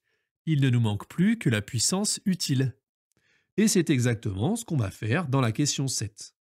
À l'aide des mesures réalisées durant l'expérience, indiquées dans la figure 2, déterminer la valeur de la puissance utile fournie par le panneau. La puissance utile, elle est égale à la tension multipliée par l'intensité. Et comme souvent, la formulation de la question, elle nous mettait sur la voie. U et I sont donnés. Il suffit simplement de les multiplier entre eux pour trouver la puissance utile en watts. Ce résultat va nous permettre de conclure avec la dernière question, en déduire le rendement du panneau photovoltaïque et comparer avec l'indication donnée par le fabricant, à condition de bien te souvenir de cette relation. Le rendement est égal à la puissance utile divisée par la puissance reçue. Petite astuce, si tu as peur de te tromper et d'inverser le rapport, de calculer la puissance reçue divisée par la puissance utile, tu te retrouveras alors avec un résultat de rendement complètement incohérent pour un panneau photovoltaïque. Ici, on obtient un résultat de rendement qu'on peut d'ailleurs prendre soin d'exprimer en pourcentage et de conclure comme cela est demandé dans la question en le comparant avec les données du fabricant. Le rendement annoncé par le fabricant de 22,4% est supérieur à celui calculé expérimentalement de 16%. Si tu es arrivé jusque-là, je te félicite pour ta concentration et je te souhaite bon courage pour la suite de tes révisions. Bonjour, c'est parti pour une nouvelle correction détaillée d'un exercice très intéressant tombé au bac cette année qui va te permettre de réviser l'effet Doppler, le débit volumique ou encore la relation de Bernoulli. Je vais t'expliquer chaque réponse pas à pas avec des rappels de cours clairs pour que tu comprennes bien les notions importantes de ces chapitres. L'objectif de cette vidéo, c'est de t'aider à maîtriser toutes ces notions facilement pour que tu sois ensuite à l'aise lors d'une évaluation. Et je te partagerai aussi quelques astuces pour t'aider à gagner des points plus facilement. Comme je te le dis souvent, lis toujours l'énoncé calmement, même s'il paraît long. Ce temps de lecture est compté dans le temps de l'épreuve, et c'est essentiel pour bien comprendre ce qu'on te demande. Le premier objectif de cet exercice, que tu retrouves clairement annoncé lors de la lecture du sujet, c'est d'évaluer, par échographie Doppler, la vitesse d'un écoulement de sang au sein d'une artère partiellement obstruée. On s'intéressera dans un second temps à la modélisation de l'écoulement, et c'est là qu'on révisera le chapitre sur la mécanique des fluides. Question 1. Expliquer pourquoi on observe un décalage de fréquence lorsqu'un écoulement sanguin est visé. C'est justement une lecture attentive de l'énoncé qui te permettait de retrouver la réponse à cette première question, qui a pour objectif de vérifier que le candidat connaît l'effet Doppler. Petit rappel de cours. Lorsque la source d'une onde est en mouvement par rapport à un récepteur, la fréquence reçue par le récepteur est différente de celle du signal émis. C'est ça l'effet Doppler. Dans la situation étudiée, comme cela est suggéré dans le texte et sur la figure 1, les globules rouges sont en mouvement par rapport à l'émetteur-récepteur ultrasonore. Et c'est justement ça, ce mouvement, qui explique qu'ils réfléchissent une partie des ondes reçues avec un décalage de fréquence, tout simplement. Question 2. À l'aide de vos connaissances, justifiez que le décalage Doppler ΔF est positif dans la situation de la figure 1. Là encore, l'énoncé était ton allié pour répondre puisqu'il est clairement écrit dans le texte d'introduction à quoi correspond ΔF. C'est la différence de fréquence, ou décalage Doppler, entre la fréquence émise, FE, et celle reçue par l'appareil, FR. Et pour justifier son signe, il fallait te souvenir que si ce qui émet ou réfléchit l'onde se rapproche, la fréquence reçue est plus élevée. C'est ce qui correspond à cette figure. A l'inverse, si ce qui émet ou réfléchit l'onde s'éloigne, la fréquence diminue. C'est ça le principe de l'effet Doppler, exactement comme le son d'une ambulance qui s'éloigne. Dans la situation de la figure 1, les globules rouges se rapprochent de l'émetteur-récepteur. Cela permet d'en déduire que la fréquence reçue, FR, est supérieure à celle émise, FE. Ainsi, on justifie que le décalage Doppler est positif. Question 3, qui est précédée dans l'énoncé d'une nouvelle série de données que l'on va très certainement devoir exploiter. Vérifier que la valeur de la vitesse, VB, de l'écoulement au sein de la sténose vaut approximativement cette valeur. Tu n'as évidemment pas à connaître par cœur cette expression du décalage Doppler. L'objectif de ce type de question, que l'on retrouve d'ailleurs souvent dans des exercices du bac sur différents thèmes, c'est de vérifier que le candidat sait isoler un terme, donc ici on veut isoler la vitesse, c'est-à-dire obtenir VB est égal à quelque chose, seul d'un côté du signe égal. Et ensuite, le deuxième objectif, c'est de vérifier que le candidat sait réaliser une application numérique à partir de données, en veillant bien à l'homogénéité des unités. On va reprendre tout ça tranquillement ensemble ici. Pour vérifier la valeur de VB, on exploite l'expression de décalage Doppler. On isole donc VB comme je te le montre ici. Il suffisait tout simplement de multiplier chaque membre par petit c, puis de diviser par 2FE fois cos-θ. On arrive alors à l'application numérique, dans laquelle, comme je te l'ai dit tout à l'heure, il faut veiller à l'homogénéité des unités, c'est obligatoire, et aux éventuelles conversions d'unités. L'analyse attentive des données permettait d'identifier une fréquence émise, FE, exprimée en mégahertz, et qu'il fallait donc bien convertir en hertz en multipliant par 10 exposant 6. Et en plus ici, on nous rappelait, pour encore plus de facilité, la correspondance entre ces deux unités. Et le décalage Doppler mesuré, qui est exprimé en kHz, qui est là aussi à convertir en hertz en multipliant par 10 exposant 3. Tu vois ici, ce genre de question est aussi là pour tester ton attention aux détails. Même si les valeurs sont données, sans conversion d'unité correcte, ton résultat sera forcément faux. Donc prends l'habitude d'être bien vigilant avec ça. Pense bien à t'entraîner avec ta calculatrice. Par exemple ici, je te conseille de mettre pause sur la vidéo et vérifier que tu es capable de retrouver seul ce résultat. À quoi ça sert? Eh bien ça te permet de te familiariser avec elle pour être à l'aise le jour d'un contrôle ou le jour du bac. Notamment ici, puisqu'il y avait un autre piège dans lequel il ne fallait pas tomber, il fallait penser à vérifier que dans les paramètres, l'unité d'angle est en degrés et pas en radians, puisque dans les données, l'angle θ est exprimé en degrés. Je te rappelle qu'il n'est pas indispensable d'écrire tes unités lors d'une application numérique, mais que c'est un bon moyen pour t'aider à contrôler l'homogénéité des unités. Par contre, il ne faut pas oublier de l'écrire à la fin de ton calcul, comme je te le montre ici. On est rassuré, on retrouve bien la valeur à vérifier. Petite astuce pour ce genre de questions avec une valeur à vérifier. Si tu ne la retrouves pas, surtout ne panique pas. C'est souvent un détail qui coince, une unité mal convertie, une parenthèse oubliée dans un calcul, ou une étourderie lors de la manipulation de l'expression littérale. Prends le temps dans ce cas de relire l'énoncé, de vérifier chaque donnée et de refaire le calcul. Ce genre d'erreur arrive à tout le monde, l'important c'est de savoir se relire et de les repérer.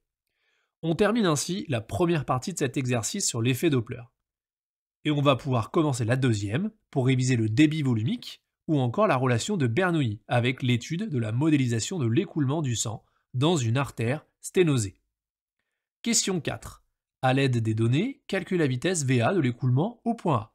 C'est une question plutôt simple puisqu'on te donnait toutes les données nécessaires pour effectuer l'application numérique. Regarde bien ici. Pour calculer la valeur de VA, on exploite la définition du débit volumique qui est rappelée dans les données. Au point A, cela nous donne donc cette relation entre la valeur du débit volumique, de la vitesse d'écoulement A et de la section SA, représentée ici sur la figure 1, pour bien t'aider à visualiser la situation étudiée. À partir de là, on cherche tout simplement à isoler ce que l'on cherche, donc VA, obtenir VA égale quelque chose seul d'un côté du signe égal. Pour ça, il est nécessaire de diviser par SA dans chaque membre, ce qui permet de retrouver cette expression. On passe ensuite tranquillement à l'application numérique, en remplaçant chaque grandeur par sa valeur, donnée dans l'énoncé. Et ici, aucune conversion n'était nécessaire. Chaque grandeur est bien exprimée dans l'unité du système international. Parfait, on vient de calculer la vitesse de l'écoulement au point A, on peut continuer. Dans la lecture du sujet, on retrouve d'abord une nouvelle série de données que l'on va donc probablement devoir exploiter par la suite, mais dont on n'avait pas besoin avant. C'est pour ça qu'elle est placée à cet endroit. Question 5. En considérant le débit volumique dV conservé entre les points A et B, déterminez à l'aide des données la valeur du rapport SB sur SA de l'artère au sein de la sténose. Et on demande d'indiquer les mesures médicales préconisées. En prenant si besoin le temps de relire la question, on peut voir qu'on met le candidat sur la piste. Pour répondre, il faut partir de la conservation du débit volumique entre les points A et B. Conservation du débit volumique, ça veut tout simplement dire que le débit volumique est le même en tout point. C'est ça qui permet d'établir cette relation dans laquelle interviennent les deux grandeurs SB et SA dont on a besoin pour exprimer le rapport demandé. Nous, ce qu'on cherche est donc SB sur SA. Et pour l'obtenir, je commence tout simplement par diviser par SA dans chaque membre, puis diviser par VB. Cela permet de retrouver cette relation. Ensuite, pour déterminer à l'aide des données la valeur de ce rapport, on va devoir utiliser la valeur de VB, qui est donnée ici, et celle de VA, calculée à la question précédente, sans oublier de commenter ce résultat, comme cela est demandé pour indiquer les mesures médicales préconisées. Ce rapport SB sur SA te donne en fait une mesure simple de l'importance du rétrécissement. Plus il est petit, plus la sténose est sévère. D'après le tableau 1, on peut dire que la sténose est à un stade modéré. Il est alors conseillé de recourir à un traitement médical si asymptomatique ou chirurgical s'il y a présence de symptômes. Si tu es arrivé jusqu'ici, je te félicite pour ta concentration et je te souhaite bon courage pour tes révisions. Et on arrive ainsi à la 6e question de cet exercice. Montrer que la relation de Bernoulli, appliquée entre les points A et B, peut s'exprimer ainsi. L'énoncé était là encore ton meilleur allié pour t'aider à répondre à cette question. Regarde bien ici. Juste avant la question 6, il est rappelé la relation de Bernoulli, qui permet de modéliser un tel écoulement. Elle relie la valeur de la vitesse, l'altitude et la pression selon cette relation. C'est elle que l'on va devoir tout simplement exploiter. On l'utilise justement entre les points A et B.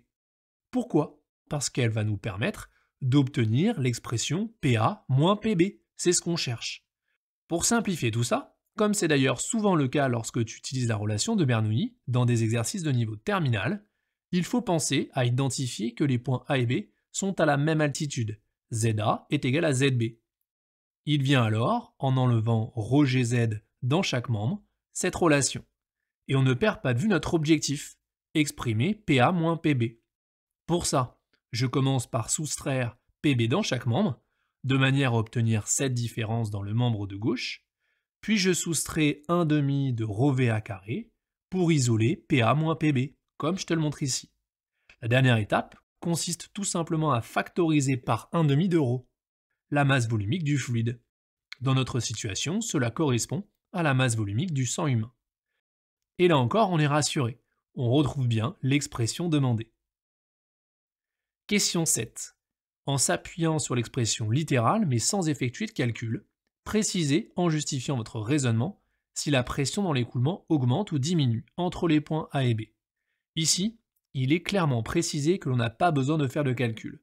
C'est ce que l'on peut appeler une étude qualitative. L'objectif, c'est de comprendre comment la pression évolue quand la vitesse change, juste en regardant l'expression de la question précédente. C'est donc bien du raisonnement, pas du calcul. On ne perd pas de vue cette expression pour pouvoir l'interpréter. D'après les résultats obtenus jusqu'à cette question, on constate que la vitesse d'écoulement augmente entre les points A et B. J'ai pris soin de te renoter ici les valeurs de VB, qui étaient données dans l'énoncé, et VA, calculé dans une question précédente.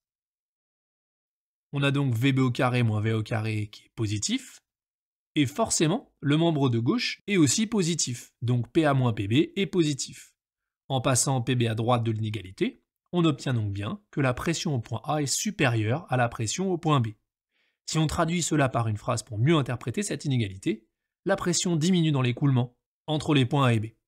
Et est-ce que tu as deviné où cette question cherche à nous emmener? Constater l'effet Venturi. Et oui, ce résultat est conforme à l'effet Venturi.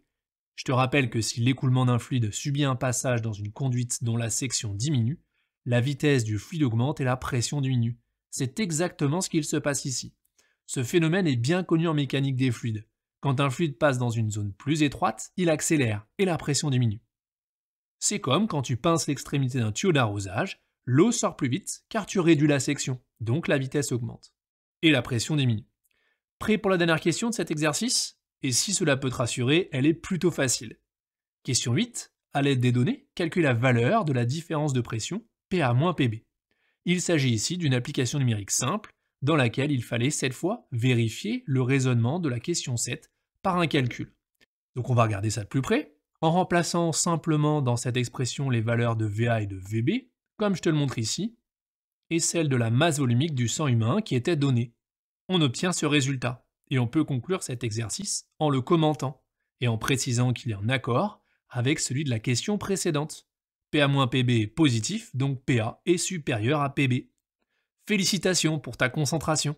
Tu viens de réviser des questions classiques sur ces chapitres.